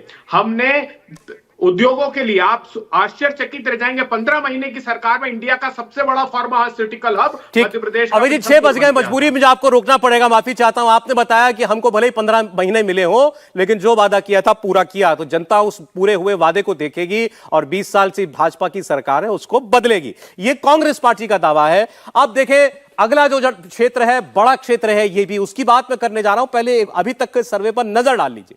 230 में से 105 सीटें भारतीय जनता पार्टी को 50 और कांग्रेस पार्टी को 53 सीट हासिल हो सकती हैं इन 105 में से। यह इंडिया टीवी सीएनएक्स का सर्वे आपको बता रहा है मतदान से कुछ दिन पहले तक। और कल के बाद तो देखिए आचार संहिता ही लग जाएगी, तो फिर कोई सर्वे भी नहीं आ पाएगा। तो ये फाइनल सर्वे है जो आप मानिए ओपिनियन पोल के हिसाब से फाइनल ओपिनियन पोल है। अब जनता जब अपना ठप्पा लगा देगी ईवीएम पर, तो उसके बाद 3 दिसंबर को आपको पता चलेगा कि आखिर कौन सी पार्टी जीती, कौन सी पार्टी हारी। अब मालवा की आइए बात कर लेते हैं। मालवा में 46 सीटें आती हैं। एमपी में हिंदुत्व का जो मैग्नेट उज्जैन है, जहां नरेंद्र मोदी ने बनवाया महाकाल लोक, वो मालवा में आता है। इसके अलावा जो सबसे बड़ा शहर भोपाल के बाद है इंदौर, वो मालवा में आता है। मंदसौर और धार भी मालवा रीजन में पड़ते हैं। बीजेपी के महामंत्री कैलाश विजयवर्गीय, वो यहां के बड़े नेता हैं, उनको इस बार इंदौर 1 की सीट से चुनाव में उतारा है पार्टी ने। कैलाश विजयवर्गीय के बेटे आकाश विजयवर्गीय इंदौर 3 सीट से इस वक्त मौजूदा विधायक है, उनको टिकट नहीं दिया गया है। कांग्रेस पार्टी की तरफ से सज्जन सिंह वर्मा और जीतू पटवारी, वो भी वरिष्ठ नेता हैं, वो भी इस मालवा क्षेत्र से ही आते हैं। और मालवा क्षेत्र क्या कह रहा है, उज्जैन, मंदसौर, इंदौर, धार वाला मालवा, 46 सीटों वाला मालवा आपकी स्क्रीन पर आने जा रहा है। अब भारतीय जनता पार्टी ने पिछली बार भी यहां पर कांग्रेस से ज्यादा सीटें जीती थी, इस बार भी, और बेहतर कर रही है 18 के मुकाबले बीजेपी। मालवा में 28 सीटें इन 47 में से जीत सकती है भारतीय जनता पार्टी, 18 सीटें जीत सकती है कांग्रेस पार्टी। और इसी के साथ 151 सीटों का सर्वे आपके सामने आ चुका है, जिसमें परिस्थिति बता रही है 78 पर भारतीय जनता पार्टी और 71 पर कांग्रेस। अभी देखिए, जब तक हमने बात इससे पहले महाकौशल की थी तो कांग्रेस आगे चल रही थी। अब जब हमने मालवा की बात कर ली है तो बीजेपी एक बार फिर आगे होगी। गैप जो है 7 सीटों का दिखाई दे रहा है बीजेपी और कांग्रेस के बीच में। फासला है, लेकिन क्या यह निर्णायक फासला होगा, ये अभी जब आगे का सर्वे आएगा तो आपको पता चलेगा। फिलहाल बीजेपी जो है वो अब आगे हो गई कांग्रेस पार्टी से सर्वे में, ये दिखाई दे रहा है स्पष्ट तौर पर 150 सीटों के सर्वे के बाद। शहजाद पूनावाला भारतीय जनता पार्टी के प्रवक्ता स्टूडियो में आ चुके, मैं चाहूंगा तालियों के साथ स्वागत करें शहजाद का। देखिए, लड़ाई तो कांटे की है शहजाद, कभी आप आगे कभी कांग्रेस। देखिए अभय जी मुझे अपना अनुज समझते हैं, वो चले गए हैं और शायद उनके बदले चरण सिंह सापरा जी आएंगे, परंतु अगर वो बैठे रहते तो मैं उनको बताता कि मध्य प्रदेश में कांग्रेस का 56 से लेकर 2003 तक एक छत्र राज था, कंसेक्यूटिव रूल था। उसमें उन्होंने मध्य प्रदेश को बीमारू राज्य बनाया। वहां पर ग्रोथ रेट इंडस्ट्रियल की माइनस में चली गई। बिजली हाफ की बात करते हैं, वहां पर बिजली सप्लाई हाफ कर दी उन्होंने। जिस प्रकार से अब माफिया की बात कर रहे हैं, वहां पे डाकू युक्त कर दिया, सिमी युक्त कर दिया, नक्सल युक्त कर दिया और गड्ढे युक्त सड़कें थी वहां पर। और आज मध्य प्रदेश में जहां पर 18 साल जब हमारी सरकार चली तो क्या क्या हुआ मैं आपको बताना चाहता हूं। जीएसडीपी जो छोड़ के गए थे 70,000 करोड़ की, कितने की? 70,000 करोड़। आज पता है कितनी है? 13 लाख करोड़। कितनी? 13 लाख करोड़। अर्थव्यवस्था बता रहे हैं, ये अर्थव्यवस्था कहां का? अर्थव्यवस्था का बोल रहा हूं। Per capita income 12,000। कितना था पर कैपिटा इनकम? आज 1,40,000। इंडस्ट्रियल ग्रोथ रेट -0.6 थी, आज 24% है। आपको पता है कि मध्य प्रदेश में केवल 60,000 किलोमीटर की सड़कें थी। कितनी सड़कें थी? 60,000 किलोमीटर। आज 5 लाख किलोमीटर सड़कें। मध्य प्रदेश में सिंचाई बताया कितनी थी? 7 लाख हेक्टर। आज कितनी है? 47 लाख हेक्टर। मध्य प्रदेश आज नंबर 1 है वीट एक्सपोर्ट में। मध्य प्रदेश में 3 करोड़ 64 लाख हमने आयुष्मान कार्ड दिए। मध्य प्रदेश में 64 लाख हमने पक्के आवास बनाए। मध्य प्रदेश में 44 लाख घरों तक हमने पीने का पेयजल पहुंचाया है। और आज मध्य प्रदेश में सिमी मुक्त, नक्सल मुक्त, डाकू मुक्त। याद है आपको? चंबल जाते थे तो क्या बोलते थे? चंबल का डाकू आ जाएगा, ट्रेन की खिड़कियां बंद होती थी। आज डाकू मुक्त कर दिया और सड़कें जो है गड्ढे मुक्त कर दी है। 5 लाख किलोमीटर सड़कें बनाई है। इसीलिए बीमारू राज्य जिन्होंने बनाया है वो कम से कम मध्य प्रदेश की बात ना करे। इनके 15 महीनों की उपलब्धि गिना रहे थे। 15 महीनों की उपलब्धि क्या है? बंटाधार सरकार की तो मैंने उपलब्धियां गिनाई। अब कमलनाथ की, मतलब करप्शननाथ की उपलब्धि क्या है? केवल मोसर बायर का घोटाला, 280 करोड़ रुपए का घोटाला जिसमें ईडी की जांच चल रही है। और इन्होंने कहा था कि 50,000 रुपए विवाह पर देंगे महिलाओं को। कितने महिलाओं को दिया 15 महीने में? उन्होंने कहा था महिलाओं की कर्ज माफी करेंगे। कितने महिलाओं की कर्ज माफी की? किसानों की कर्ज माफी अभी बोल कर गए ना, 27 लाख किसान 2-2, 3-3 रुपए की किसानों की कर्ज माफी की है, ये किसान की कर्ज माफी है। और राजस्थान में भी नहीं किया। बेरोजगारी भत्ता 4,000 रुपए देंगे, कितने बेरोजगारों को दिया। इसीलिए मुझे लगता है कि कम से कम अभय जी तो खुद मध्य प्रदेश से है, वो बैठे रहते तो उनसे बात कर लेता। अब मुझे चरणजीत सापरा ये बता दे, इनको तो मध्य प्रदेश का इतना नहीं पता होगा, परंतु ये बता दे कि राजस्थान में इन्होंने वादा किया था किसानों की कर्ज माफी का, 19,400 किसानों के जमीन को नीलाम कर दिया गया। हिमाचल में वादा किया था 1,500 रुपए प्रति महिला, कितनी महिलाओं को मिला? हिमाचल में वादा किया था 200 यूनिट फ्री देंगे, वहां पर 22 पैसे बिजली के बढ़ा दिए। हिमाचल में वादा किया था महंगाई कम करेंगे, 6 रुपए डीजल के बढ़ा दिए। इसीलिए मैं अच्छा ठीक है, शहजाद पूनावाला साहब पूरा जवाब सापरा साहब भी आपको देंगे। जरा कांग्रेस पार्टी से चरणजीत सिंह सापरा साहब है, जोरदार तालियां पहली बार तालियां काम के लिए बज रही है। सौरभ जी देख लीजिए, अंदेशा कीजिए, तालियों के लिए हम काम बजवाते हैं, काम के लिए तालियां बजवाते हैं। अच्छा चलें ठीक है, सापरा साहब देखिए, एमपी का चुनाव तो कांटे का है, कांटे की टक्कर मध्य प्रदेश के चुनाव में सर्वे में भी नजर आ रही है। चरण सिंह सापरा जी। देखिए सौरभ जी, जिस तेजी से ये बोल रहे थे और ये कह रहे हैं कि मुझे मध्य प्रदेश का पता नहीं, मुझे लगता है ये आपके स्टूडियो में है और मैं मध्य प्रदेश में हूँ। पिछले 25 दिनों से मैं यही हूँ मध्य प्रदेश में। शहजाद जी, आपको थोड़ा दुरुस्त करता हूँ, आपसे ज्यादा नॉलेज रखता हूँ। और जितने भी काम आपने गिनाए हैं ना, उसका वर्णन अगर एक लाइन में कर दूं ना, तो वो होगा झूठ और जुमलों की दुकान, ऊंची दुकान, फीके पकवान। ये धरातल की बात आपको बता रहा हूँ कि जितनी बातें आप कर रहे हैं ना, ये धरातल पर जनता जो है ना, वो समझ रही है ये सारी चीजें कि आप किस तरह से झूठ और जुमले बोलते हो। इसलिए ऊंची दुकान, फीके पकवान। और आपके जो भारतीय जनता पार्टी जो है, वो मात्र अभी भाषण और विज्ञापन में रह गई है। अब विज्ञापन में आप नजर आते हो, लेकिन धरातल के ऊपर जनता परेशान है, क्योंकि आपके 50% की जो कमीशन खोरी थी ना, वो जनता की जेब तक भी पहुंची है। उसका इंपैक्ट जनता को भी हुआ है। जनता जो है आपकी 50% कमीशन खोरी, ये कमीशन खोरी के साथ जो चोरी हुई है, जो सीना जोरी हुई है, ये धरातल के मुद्दे हैं। आज मध्य प्रदेश के अंदर महंगाई क्यों नहीं कम हुई? आज यहाँ पर बेरोजगारी क्यों नहीं कम हुई? क्यों आदिवासियों का यहाँ पर अत्याचार होता है? क्यों दलितों पर पेशाब किया जाता है? ये तमाम सारे मुद्दे क्यों बनते हैं? क्यों महिला पर अत्याचार होता है? उज्जैन की वो बच्ची को भूल गए, जो बच्ची घूमती रही वहां पर 3-4 घंटे, और उसके बाद में आपकी सरकार ने क्या मुआवजा दिया पता है? पहले तो झूठ बोला कि ये सतना की नहीं है, ये कहीं उत्तर प्रदेश से आई हुई भिखारी है, और फिर आपने मुआवजा 1,500 रुपया दिया है मात्र उस बच्ची को। तो ये जो आपके मुंह में महिला का सम्मान और बगल में अपमान, ये जो तमाम सारी चीजें हैं, ये जनता के धरातल के मुद्दे हैं। जो ठीक है सापरा साहब, जोर से बातें करती रहे, लेकिन जनता इसको मानने नहीं वाली है। अच्छा ठीक है सर, देखिए अब मालवा की बात की तो मालवा के साथ साथ निमाड़ हमेशा आता है। निमाड़ की 28 सीटें हैं, वो भी मैं रख देता हूं, फिर आगे चर्चा हम लोग करेंगे। मालवा के बाद निमाड़ में रतलाम, देवास, खरगोन, खंडवा और बैतूल ये इलाके आते हैं, ये निमाड़ का हिस्सा है। मध्य प्रदेश में कहा जाता है कि जो मालवा के साथ निमाड़ जीतता है, मध्य प्रदेश में उसी का राज तिलक होता है। 2018 में कांग्रेस ने यहां पर जबरदस्त बढ़त बनाई थी और प्रदेश में कांग्रेस पार्टी की सरकार भी बन गई थी।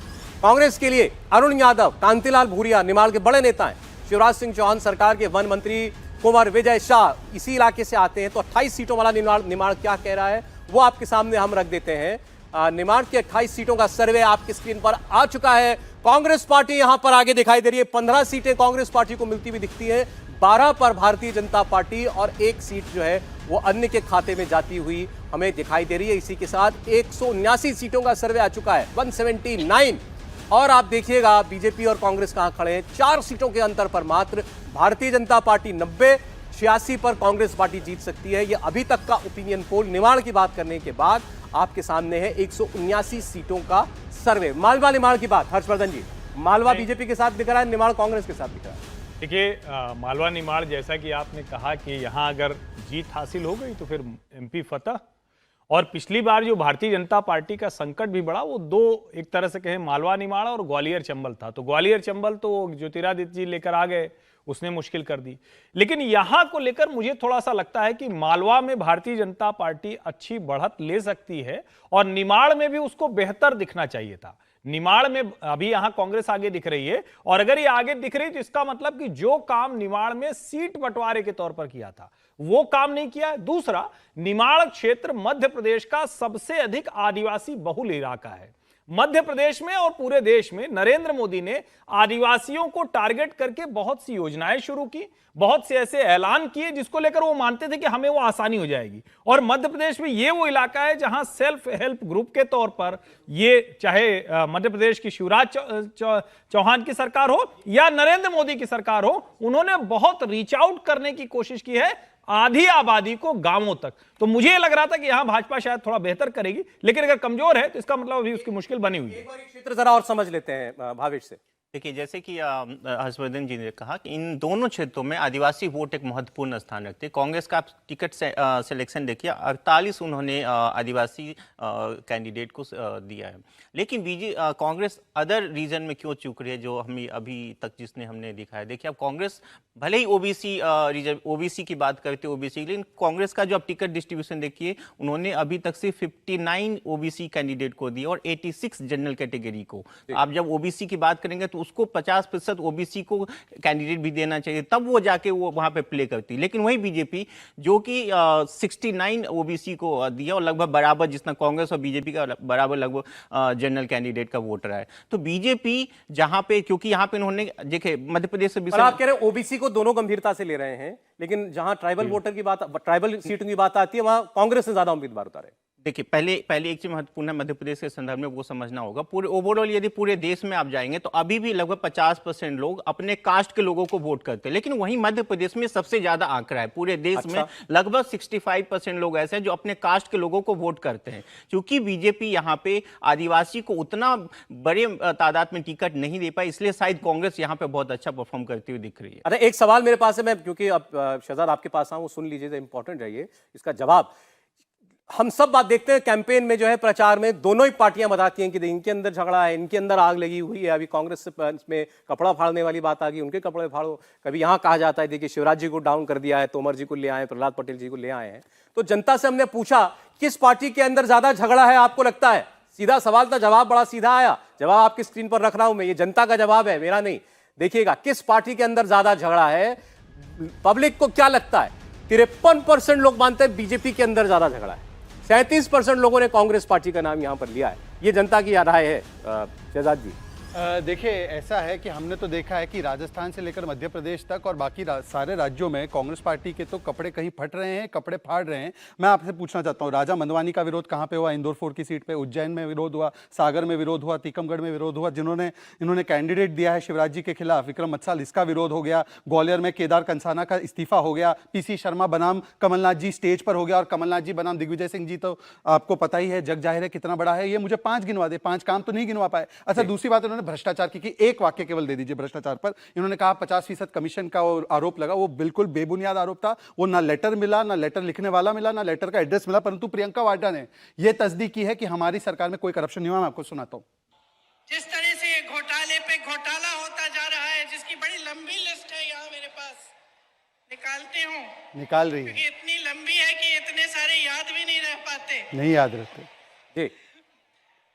निकाल के बाद मैं बताऊंगी। अरे उनका कागज खो गया। बताइए आगे, अब बताइए कि कांग्रेस के पास लिस्ट ही नहीं है हमारा भ्रष्टाचारी ने। प्रियंका जी ने मान लिया है, प्रियंका जी मान गई है। करणजीत थापड़ा जी, देखिए, जहां तक झगड़े की बात है, किस पार्टी के अंदर ज्यादा झगड़ा लगा हुआ है? शहजाद जी ठीक। आप, जनता कह रही है बीजेपी के अंदर ज्यादा झगड़ा, ऐसा उनको लगता है। आपने इनका गिना दिया। अब शिवराज जी का एक बयान था भी, क्योंकि जय वीरू हैं दिग्विजय सिंह और कमलनाथ, ऐसा कांग्रेस पार्टी कहती है। लेकिन क्या बता रहे हैं दोनों के बारे में, फिल्मी अंदाज में फिल्म का नाम लेकर के, जरा सुनिएगा। ताजा बयान है शिवराज सिंह चौहान का। और अब सफाई देनी पड़ रही है कि हम साथ साथ हैं। कांग्रेस के नेता तो जय वीरू की जोड़ी बता रहे हैं। अब ये जोड़ी जय वीरू की जोड़ी नहीं है। एक फिल्म आई थी मेरे अपने, जिसमें श्याम और छैनू की जोड़ी थी, और दोनों अपने अपने मोहल्ले पे कब्जे के लिए लड़ते थे।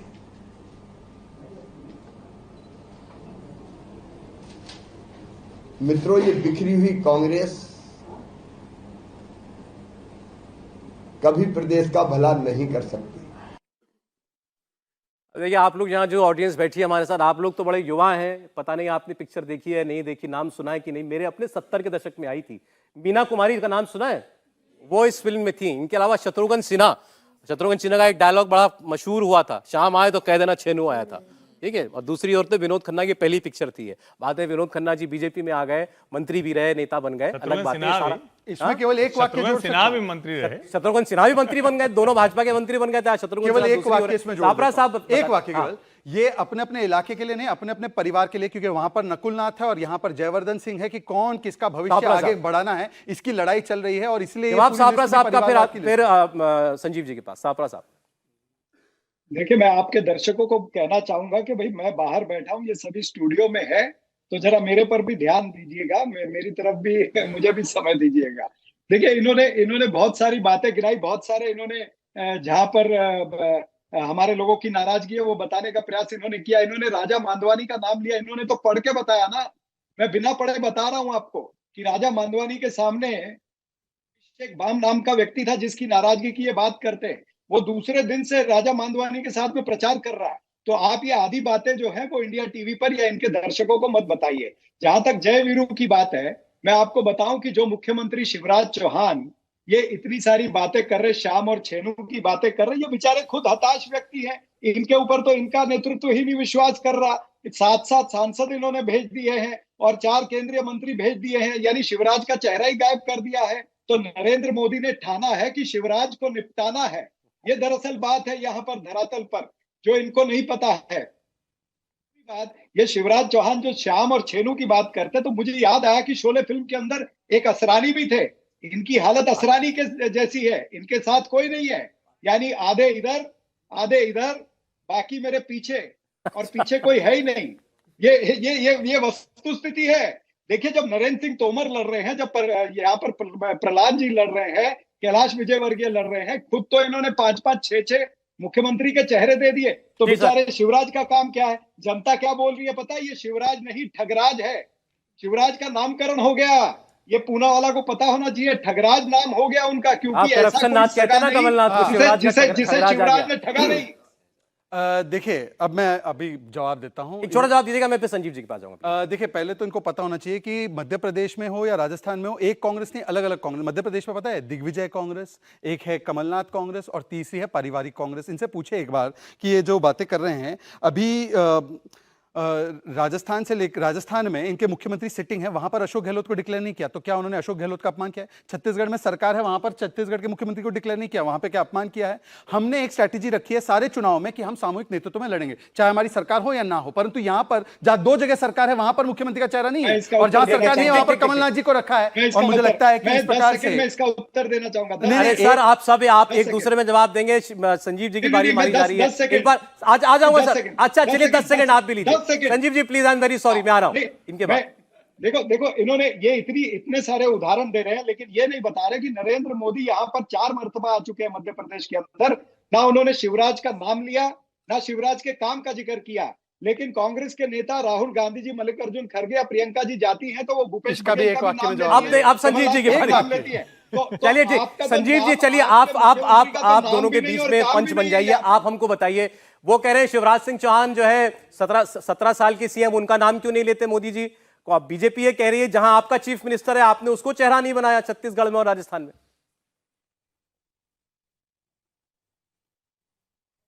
देखिए, इसमें एक तो बड़ा मजा आता है ये सब नारे और जुमले सुनने में, और जो कॉइन होते हैं, स्लोगन, जैसे अभी छपरा साहब बता रहे थे शिवराज के बारे में।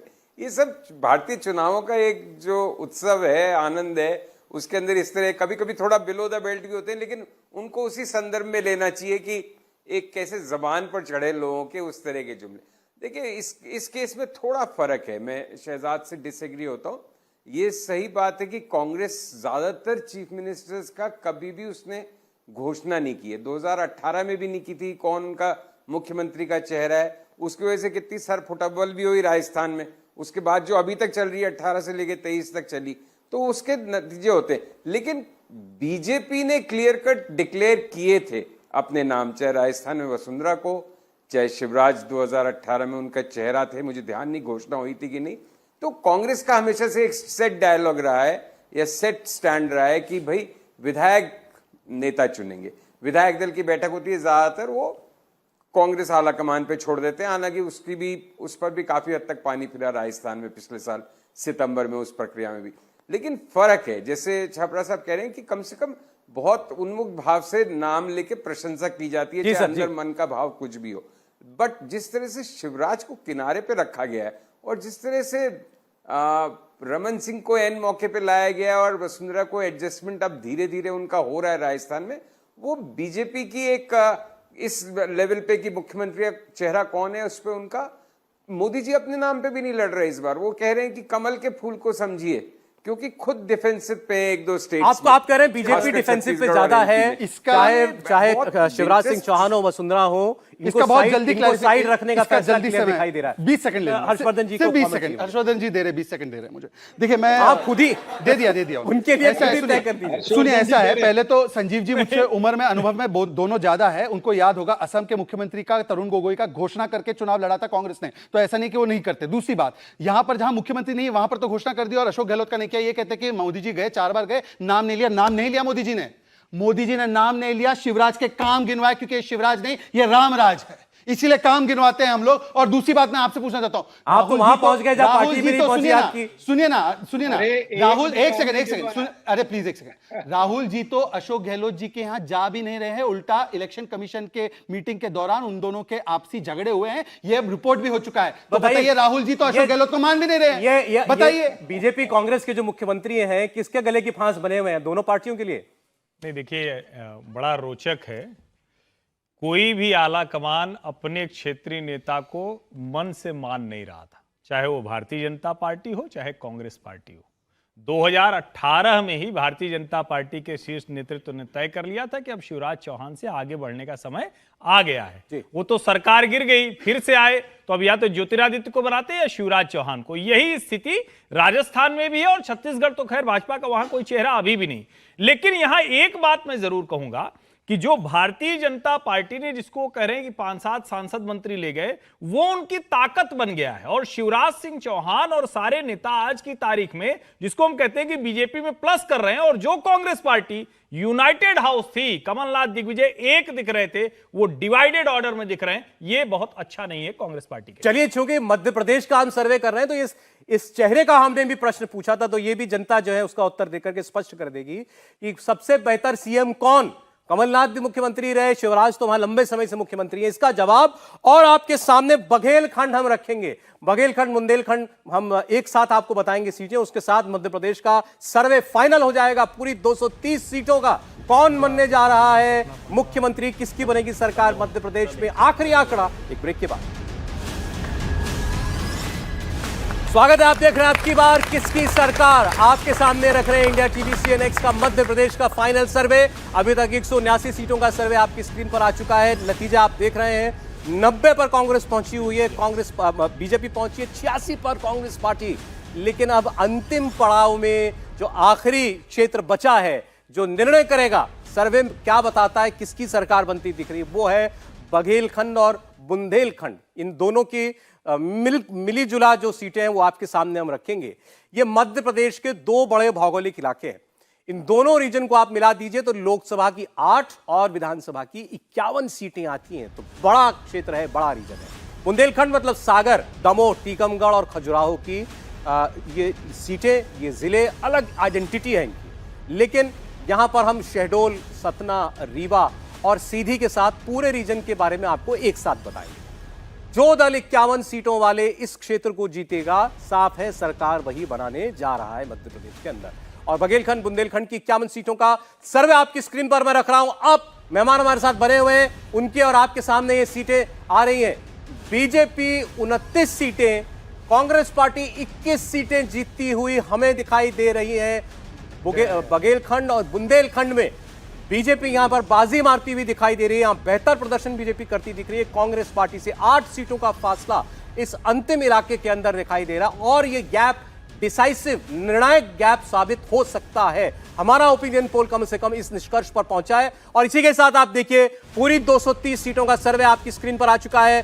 भारतीय जनता पार्टी हमारे सर्वे के मुताबिक मध्य प्रदेश में एक बार फिर पूर्ण बहुमत की सरकार बना सकती है। कांग्रेस पार्टी पिछड़ रही है इस चुनाव में भारतीय जनता पार्टी से। 2018 में सीटें जो आई थी, कांग्रेस पार्टी की ज्यादा सीटें थी। इस बार लग रहा है कि सर के बल वो आंकड़ा खड़ा हो गया है। जहां पर बीजेपी 2018 में थी, आज कांग्रेस पार्टी पहुंचती हुई दिखाई दे रही है और भारतीय जनता पार्टी हाफ पे मार्क को क्रॉस करती हुई दिखाई देती है। ऐसा हमारा सर्वे इशारा कर रहा है। सीटें आपकी स्क्रीन पर एक बार फिर मैं रख रहा हूं, जरा नजर रखिएगा। भारतीय जनता पार्टी 119 सीटें जीत सकती है, कांग्रेस को मिल सकती हैं 107 सीटें, 4 सीटें अन्य को मिलती हुई दिखाई दे रही हैं। वोट शेयर की बात कर लेते हैं, किस पार्टी को कितना वोट, कितना अंतर है। तो देखिए यहां आपको एक क्लियर कट अंतर बीजेपी कांग्रेस के वोट शेयर में दिखाई देगा। 46% वोट बीजेपी को मिलता हुआ दिखाई दे रहा है, कांग्रेस पार्टी को 43% वोट जो है वो मिल रहा है। याद कीजिए 2018 का चुनाव, डेसिमल पॉइंट में अंतर था भारतीय जनता पार्टी और कांग्रेस में। हालांकि वहां पर वोट बीजेपी को आंशिक तौर पर ज्यादा मिला था, सीटों में पार्टी पिछड़ गई थी, लेकिन इस बार एक फासला आपको क्लियर कट गैप जो है वो दिखाई देता है। वोट शेयर में भी 3% का अंतर आपको स्पष्ट तौर पर दिखाई दे रहा है। और हमारे इन 2 ओपिनियन पोल में 15 दिन पहले जो ओपिनियन पोल किया और आज जो ओपिनियन पोल किया है, इसमें कितना फासला आया है, इससे आपको ट्रेंड पता लगेगा। कौन सी पार्टी ऊपर जा रही है, कौन सी पार्टी नीचे जा रही है। तो आपकी स्क्रीन पर हम रख रहे हैं एक तुलना, आप देखिएगा। 19 अक्टूबर का सर्वे जो पहला सर्वे था एमपी का, और दूसरा सर्वे आज हमने जो 3 नवंबर को किया। बीजेपी 115 से बढ़कर 4 सीटें आगे 119 पर पहुंचती दिख रही है। कांग्रेस पार्टी 110 पर थी और नीचे जाती हुई 107 पर दिखाई दे रही है। अन्य जो है वो 5 से घटकर 4 पर आते हुए दिखाई दे रहे हैं। एक बार क्योंकि भावेश का सर्वे है, उनकी टीम ने किया जमीन पर उतर करके, फिर मैं कहूंगा ये दोनों सर्वे करने से पहले आम चर्चा थी मध्य प्रदेश को लेकर कि भारतीय जनता पार्टी पीछे है, कांग्रेस पार्टी आगे दिखाई दे रही है। इस नैरेटिव को बीजेपी बदलती हुई दिखाई दे रही है मध्य प्रदेश में। आपके सर्वे में भी वही दिख रहा है। देखिए 2-3 प्रमुख बातें जो मध्य प्रदेश के संबंध में देखिए, जो पिछले 2-3 महीने में हुए, ये बात फैक्ट है कि कांग्रेस वहां पे अच्छी पोजीशन में थी जून जुलाई के महीने में, लेकिन उसके बाद आप देखिए जो इवेंट हुए वहां पे, जिस तरह के पॉलिटिकल डेवलपमेंट हुए, देखिए बीजेपी का जो सबसे बड़ा गेम प्लान है मध्य प्रदेश में वो आपको दिखेगा टिकट डिस्ट्रीब्यूशन। टिकट डिस्ट्रीब्यूशन में बीजेपी जिस तरह का उसका कैंपेन है उसी ढंग से उन्होंने अपना टिकट डिस्ट्रीब्यूशन में किया है। लेकिन कांग्रेस का टिकट डिस्ट्रीब्यूशन देखिए, उनका कैंपेन है पूरे जाति जनगणना के ऊपर, लेकिन उनका टिकट डिस्ट्रीब्यूशन देखिए तो ओबीसी को उन्होंने 59 सीटें दी। एक तो फैक्टर हुआ है। दूसरा जो बीजेपी जहां पे जो टिकट लिस्ट में जो अपने बड़े बड़े नेताओं को जो उतारी है, उसका उनको फायदा ये मिला कि वो बड़े नेता, जैसे आपने देखा अभी फर्स्ट सर्वे हमारा और सेकंड सर्वे में अंतर सबसे ज्यादा कहां दिख रहा है आपको? सबसे ज्यादा दिख रहा है चंबल रीजन में। चंबल रीजन में हुआ क्या, जहां से नरेंद्र सिंह तोमर आते हैं, वहां से आप देखें वो सिर्फ अपनी सीटें ही नहीं बचा रहे बल्कि आसपास के सीटों पर भी प्रभाव डालते हुए दिख रहे। तो बीजेपी को सबसे ज्यादा सबसे बड़ा गेम चेंजर चंबल है, इसका मतलब एग्जैक्टली जो फर्स्ट और सेकंड सर्वे में जो आप देखेंगे उसमें सबसे ज्यादा अंतर चंबल रीजन है। वहां पे 2 सबसे बड़ी फैक्टर, एक तो बीजेपी का जो टिकट डिस्ट्रीब्यूशन है जो बड़े नेताओं को उतारे उससे फायदा, दूसरा जो ज्योतिरादित्य सिंधिया को लेकर, जैसे हर्षवर्धन जी ने पहले कहा था, ज्योतिरादित्य सिंधिया जो पहले ज्यादातर दिल्ली में समय बिताते, आज की डेट में आप देखेंगे वहां पे सबसे ज्यादा वो मेहनत करते हुए दिख रहा है, जिसका बीजेपी को फायदा होता दिख रहा है।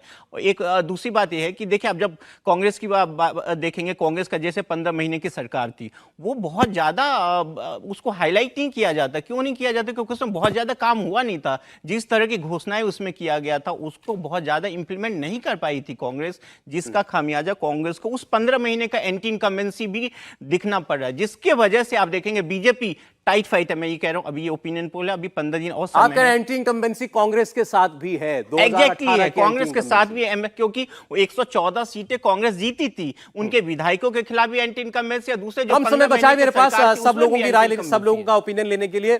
शहजाद, आपके पक्ष में जाता हुआ सर्वे ये दिखाई दे रहा है, अभी आपकी पार्टी बेहतर कर रही है ऐसा दिखाई दे रहा है, पिछड़ रही है कांग्रेस, गैप जो साफ स्पष्ट तौर पर दिख रहा है आपने मेंटेन किया और उसको बढ़ा भी रहे आप। देखिए इसके पीछे कारण यह है कि 15 महीने का जो एक्सपीरियंस और अनुभव रहा मध्य प्रदेश की जनता का, उन्होंने कहा है अब कि नहीं चाहिए धोखा, कांग्रेस को कभी नहीं देंगे मौका। उनको पता है कि कांग्रेस को वोट देना मतलब सिमी को वोट देना, एक प्रकार से सिमी के हब बनाने के लिए वोट देना, कांग्रेस को वोट देना मतलब कि बीमारू राज्य बनाने के लिए वोट देना, कांग्रेस को वोट देना मतलब धोखे को वोट देना, कांग्रेस को वोट देना मतलब उस व्यक्ति को वोट देना जो कन्या पूजा को नौटंकी कहता है। इसीलिए मध्य प्रदेश की जनता जो है वो बहुत समझदार है और उन्होंने कहा है कि इस बार तो जितने पहली बार दिए थे 2018 में उससे भी कम देंगे। चरण सिंह सापरा साहब, आपका नजरिया। देखिए मध्य प्रदेश की जनता ने देखा है कि डबल इंजन की सरकार का ट्रिपल भ्रष्टाचार हुआ पिछले 18 वर्षों में, और 18 वर्षों में जैसे मैंने पहले बताया कि इनके कुकर्म, लूट झूठ की सरकार, ये तमाम सारी चीजें जो है ये जनता ने खुद वहां पर देखी है। अब ये कितने ही पैतरे वापर ले, ये उसका ध्रुवीकरण करने का प्रयास करे या कोई और मुद्दों की काम की बात ये करते नहीं है। भारतीय जनता पार्टी का एक भी नेता मध्य प्रदेश के अंदर जो है वो ये बात नहीं कर रहा कि महंगाई किस तरह से कम होगी, ये बात नहीं कर रहा कि बेरोजगारी किस तरह से कम होगी। ये इधर उधर की बातें करते हैं, ध्रुवीकरण करने की बातें करते हैं। ये इनका जो मापदंड है ना, इनके दोहरे मापदंड और इनका पाखंड, ये जनता ने देखा है। ये कर्नाटक के अंदर मध्य प्रदेश का बेरोजगारी दर और राजस्थान का बोलने दीजिए। राजस्थान का बेरोजगारी दर और मध्य प्रदेश का बता दो। यहाँ भी वो नहीं कर रहे, अब बीच में क्यों बोल रहे हैं? नहीं, बीच में आपने मुझ पर आरोप देखिए, लगाया। बात ठीक है शहजाद जी, प्लीज बोलिए, ये कंप्लीट करने दीजिए। स्टूडियो, ये स्टूडियो में खड़े रहने का ये आपको एडवांटेज। बोलिए सापरा जी, बोलिए, आपकी बारी है। तो मेरा कहने का मतलब ये है कि धरातल के जो मुद्दे हैं उस पर भारतीय जनता पार्टी बात नहीं करती है। कर्नाटक में भी यही हो रहा था, बजरंग बली से लेकर के सारा इन्होंने पैतरे सारे अपना, मोदी गारंटी वहां भी थी। ठीक है सर। मोदी गारंटी सर देखिए, यहाँ तो अब जो नतीजे हैं हम उस डेटा पर बात कर सकते हैं सापरा साहब। डेटा के हिसाब से तो दिख रहा है कि आप पीछे, बीजेपी आगे सरकार बनाते हुए दिख रहे हैं। हमें सर्वे में ऐसा लगता है। आप इससे सहमत होंगे, मुझे मालूम है। एक चीज पर मैं आपकी राय चाहता हूं कि जो चंबल का इलाका था, ज्योतिरादित्य सिंधिया जिन्होंने 18 में आपकी सरकार गिराई और इनकी बनाई, इस बार सर्वे में ये ऐसा लग रहा है कि वही चंबल जो है वो महत्वपूर्ण होता हुआ दिखाई दे रहा है, डिसाइडर बनता हुआ दिखाई दे रहा है, क्योंकि बीजेपी बहुत पिछड़ी थी वहां पर, अब थोड़ा बेहतर करती दिखाई देती है। ज्योतिरादित्य सिंधिया का फैक्टर उसमें महत्वपूर्ण है। नहीं, मुझे नहीं लगता। देखिए 2018 में जो कुछ हुआ, जिस तरह से भारतीय जनता पार्टी ने चोरी की सरकार बनाई, जिस तरह से भारतीय जनता पार्टी ने खोखो का आदान प्रदान करके सरकार बनाई है, तो धरातल पर लोगों ने देखा, यही कर्नाटक में हुआ था। लोगों ने इनका साथ दिया कि नहीं दिया, ये आप सबके सामने है। तो यहां पर भी यही होगा, जनता इनका साथ नहीं देगी, क्योंकि जनता को पता है कि ये चोरी से सरकार बनी है और अब चोरी से सरकार वापस नहीं बनेगी। चलिए सर, ठीक है सर, अब वो हम 3 दिसंबर को डिसाइड करेंगे। हर्षवर्धन जी और संजीव जी की राय मैं ले लूं। संजीव जी के पहले, देखिए चंबल नहीं बनाई थी पिछली बार कांग्रेस की सरकार, जब पहले कमलनाथ मुख्यमंत्री बने, फिर दिग्विजय, माफ कीजिएगा, ज्योतिरादित्य सिंधिया आ गए तो बीजेपी की सरकार बनी, और इस बार भी लग रहा है चंबल सबसे ज्यादा महत्वपूर्ण है।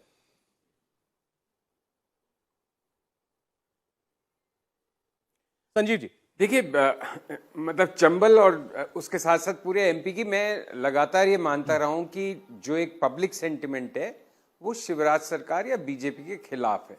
लेकिन उसके साथ साथ मैंने लगातार ये भी कहा है कि ऑर्गेनाइजेशनली बीजेपी बहुत स्ट्रांग है मध्य प्रदेश में, बीजेपी और आरएसएस उनकी। तो ये पूरा चुनाव, अब अगर हम इस सर्वे को सही मानते हैं, और चूंकि हम इसको डिस्कस कर रहे हैं तो इसको सही मान के डिस्कस करना चाहिए, तो ये पूरा चुनाव लास्ट माइल कन्वर्जन पे डिपेंड ज्यादा कर रहा है। तो एक जो माहौल था उसको काफी हद तक बीजेपी ने शायद मैनेज किया अपने प्रमुख चेहरे उतार के मैदान में। मेरे ख्याल से मैं ज्योतिरादित्य का आप जितनी बात करें उतनी नरेंद्र सिंह तोमर भी रेलेवेंट है, और क्या नरेंद्र सिंह तोमर भी एक संभावित चेहरा हो सकते हैं अगर बीजेपी की सरकार बनती है तो मुख्यमंत्री के, उस पर भी काफी चर्चा है। सो कुल मिला के बीजेपी ने वो जो फर्स्ट लिस्ट में सरप्राइज दिया था काफी सारे अपने एमपीज और मिनिस्टर्स को उतार के, वो कहीं शायद जैसे भावेश ने कहा कि टिकट डिस्ट्रीब्यूशन उनकी एक स्ट्रेंथ रहा, और वो बड़े चेहरे अपनी सीट के साथ साथ आसपास के एरिया का भी माहौल चेंज करने में शायद सफल हो रहे अकॉर्डिंग टू दिस सर्वे। तो वो एक बड़ा कारण है। सिर्फ चंबल के अंदर मेरे गले अभी भी वो बात नहीं उतर रही है, क्योंकि बाय एंड लार्ज हमने देखा है कि भारतीय मतदाता डिफेक्टर्स को पनिश करता है, रिवॉर्ड नहीं करता। तो अगर वैसा हो, उसका रिवर्स हो रहा है, तो उस पर तो टिप्पणी में 3 दिसंबर को ही बेहतर कर पाऊंगा। नहीं, ठीक है। और आपने नरेंद्र सिंह तोमर का नाम लिया, केंद्रीय मंत्री है, उनको उतारा चुनाव में, उनका भी महत्वपूर्ण रोल है। अब चूंकि वो ज्योतिरादित्य सिंधिया दोनों चंबल से आते हैं, तो चंबल ओवरऑल जो है वो बीजेपी के लिए इस बार कुछ बेहतर हो रहा है, ये हम कह सकते हैं। और जो बीजेपी की कमजोरी बताई जा रही थी कि सांसदों को, मंत्रियों को उतारना पड़ रहा है सेंटर के, ऐसा लग रहा है कि वो पैंतरा जो है बीजेपी के लिए काम कर रहा है अभी तक। हर्षवर्धन जी। सौरभ जी, मुझे लगता है कि 2018 की बात करेंगे तो 23 समझ में 2018 में जिस तरह से भारतीय जनता पार्टी हारी, करीब 1% के आसपास, थोड़ा सा कम, उससे मत ज्यादा रहा, लेकिन सीटें कम हो गई, 9 सीटें कम हो गई थी। भारतीय जनता पार्टी को यह समझ में आ गया शिवराज सिंह चौहान उनका सबसे बड़ा चेहरा है, लेकिन अब कहीं ना कहीं लोगों के मन में आ रहा है कि यार एक ही चेहरा, 2 दशक हो गए, कब तक ये रहेंगे, कुछ उस तरह की स्थिति थी। और उस वक्त मंदसौर में किसानों पर गोलियां चल गई थी, सपाक्स ने बड़ा कुछ किया था, सवर्ण बड़े नाराज थे। भाजपा ने इन 4 जो सरकार चली उसके साथ साथ जो संगठन के लेवल पर था उसने बहुत अच्छी तैयारी की। जो सरप्राइज एलिमेंट होता है, जो बड़े बड़े नेता उन जगहों पर उतार दिए जहां शायद ये नेता नहीं होते तो आज ये आंकड़े भारतीय जनता पार्टी के लिए एकदम उलट होते। कांग्रेस पार्टी के लिए क्या था, वो बहुत हाई सेंटीमेंट थी, उसको लगा, और जो संजीव जी ने कहा जो आमतौर पर इंडियन पॉलिटिक्स में प्रैक्टिस होता है, लेकिन संजीव जी वो तो 2019 में ही उलट हो गया।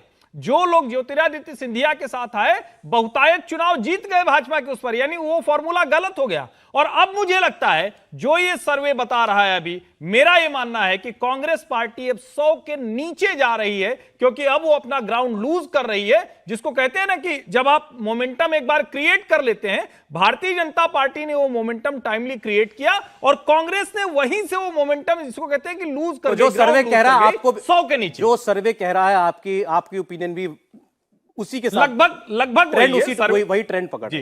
चलें ठीक है। एक सवाल, चूंकि चेहरों की बात है और हम ये बार बार ये कहा गया कि शिवराज सिंह चौहान का चेहरा जो है उसको बचाने के लिए, एंटी इनकम्बेंसी का नुकसान ना हो, इसीलिए उसको शायद इस बार प्रमोट नहीं किया बीजेपी ने। ऐसे कमलनाथ के लिए कहा गया कि बीजेपी की तरफ से कि उनकी 15 महीने की सरकार का जिक्र बहुत नहीं किया जाता है। तो हमने जनता से पूछा बेहतर मुख्यमंत्री कौन, किसे मानते हैं आप, बेटर सीएम?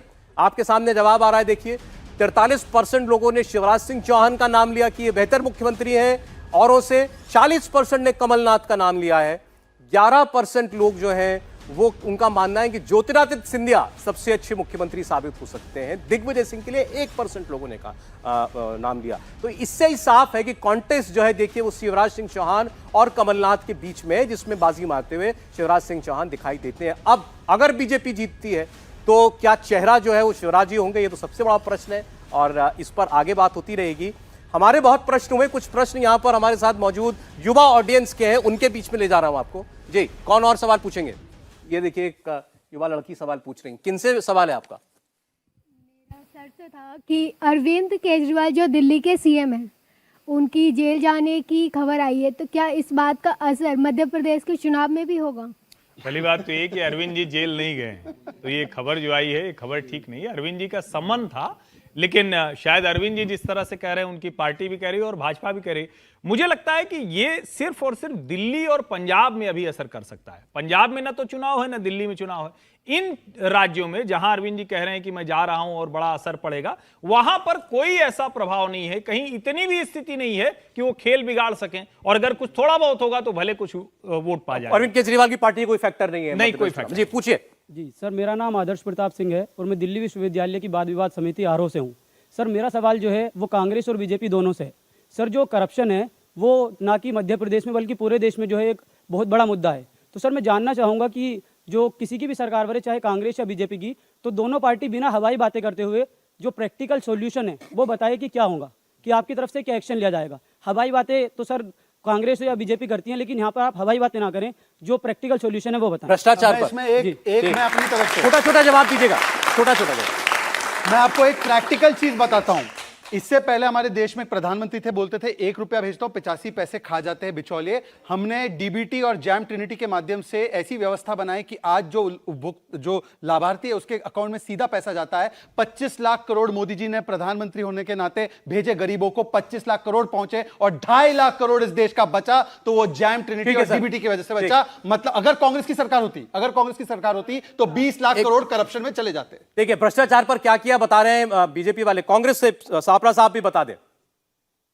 देखिए, भारतीय जनता पार्टी ने मध्य प्रदेश में 4 लाख करोड़ से ज्यादा यहाँ पर इन्होंने कर्ज लिया है और 50% कमीशन खोरी उसमें है। कांग्रेस की सरकार आते ही हम ये 50% कमीशन खोरी को बंद करेंगे। ऑटोमेटिकली 2 लाख करोड़। 15 महीने क्या किया आपने? और ये जो स्कीम अनाउंस करी है वो सारी स्कीम को हम उस पैसे से इंप्लीमेंट करेंगे। 15 महीने में क्या हुआ ये जनता को मालूम है। आगे करेंगे, अभी कुछ नहीं किया। 11.5 हाँ तो जीतेंगे तब न करेंगे। 15 महीने सरकार थी मान्यवर, तब क्या किया? 15 महीने सरकार थी, व्यापम तो आप पुराना गाना गा रहे हो। 11 महीने में हमने किया अच्छा व्यापम काम में किया एक जो भाजपा आप के नहीं नेता कर का नाम सके। बताओ जिसको जेल में डाला। हमने भ्रष्टाचार मिटाने का प्रयास किया। चरण जी, आपने 18 आप साल में अच्छे मध्य व्यक्ति प्रदेश हैं, को कांग्रेस लूटा में है। भी अच्छे हैं। अब 18 वर्षों एक में चलिए ठीक है क्या किया है? सर चलें ठीक है 18 एमपी पर वर्षों हमने में बात, यहाँ आप पर उनको उकसा रहे हैं क्या चाहे कि वो किसान है, आ गए तो हमको महिला जेल में है, डाल अच्छे दीजिए। न रह जाए। ऐसा सुनिए, चलिए, ठीक है। सुनिए, चलिए, एक श्वेता जी बार को। इनकी ये जो झूठ की दुकान है इसको बंद लगना चाहिए, ताला लगना अच्छा, चाहिए। चले ये सर, झूठ लग रहा है पूरे देश में। अभी मध्य मैं तो प्रदेश कह का रहा सर्वे हूं, तो मैंने उनकी आपके दुकान सामने रख फीके दिया। पकवान। सर्वे कहता है आगे भाजपा सरकार बन सकती है भाजपा की, और ये हुआ तो बड़ी उपलब्धि होगी। लगभग 2 दशक से वहां पर भाजपा की सरकार है।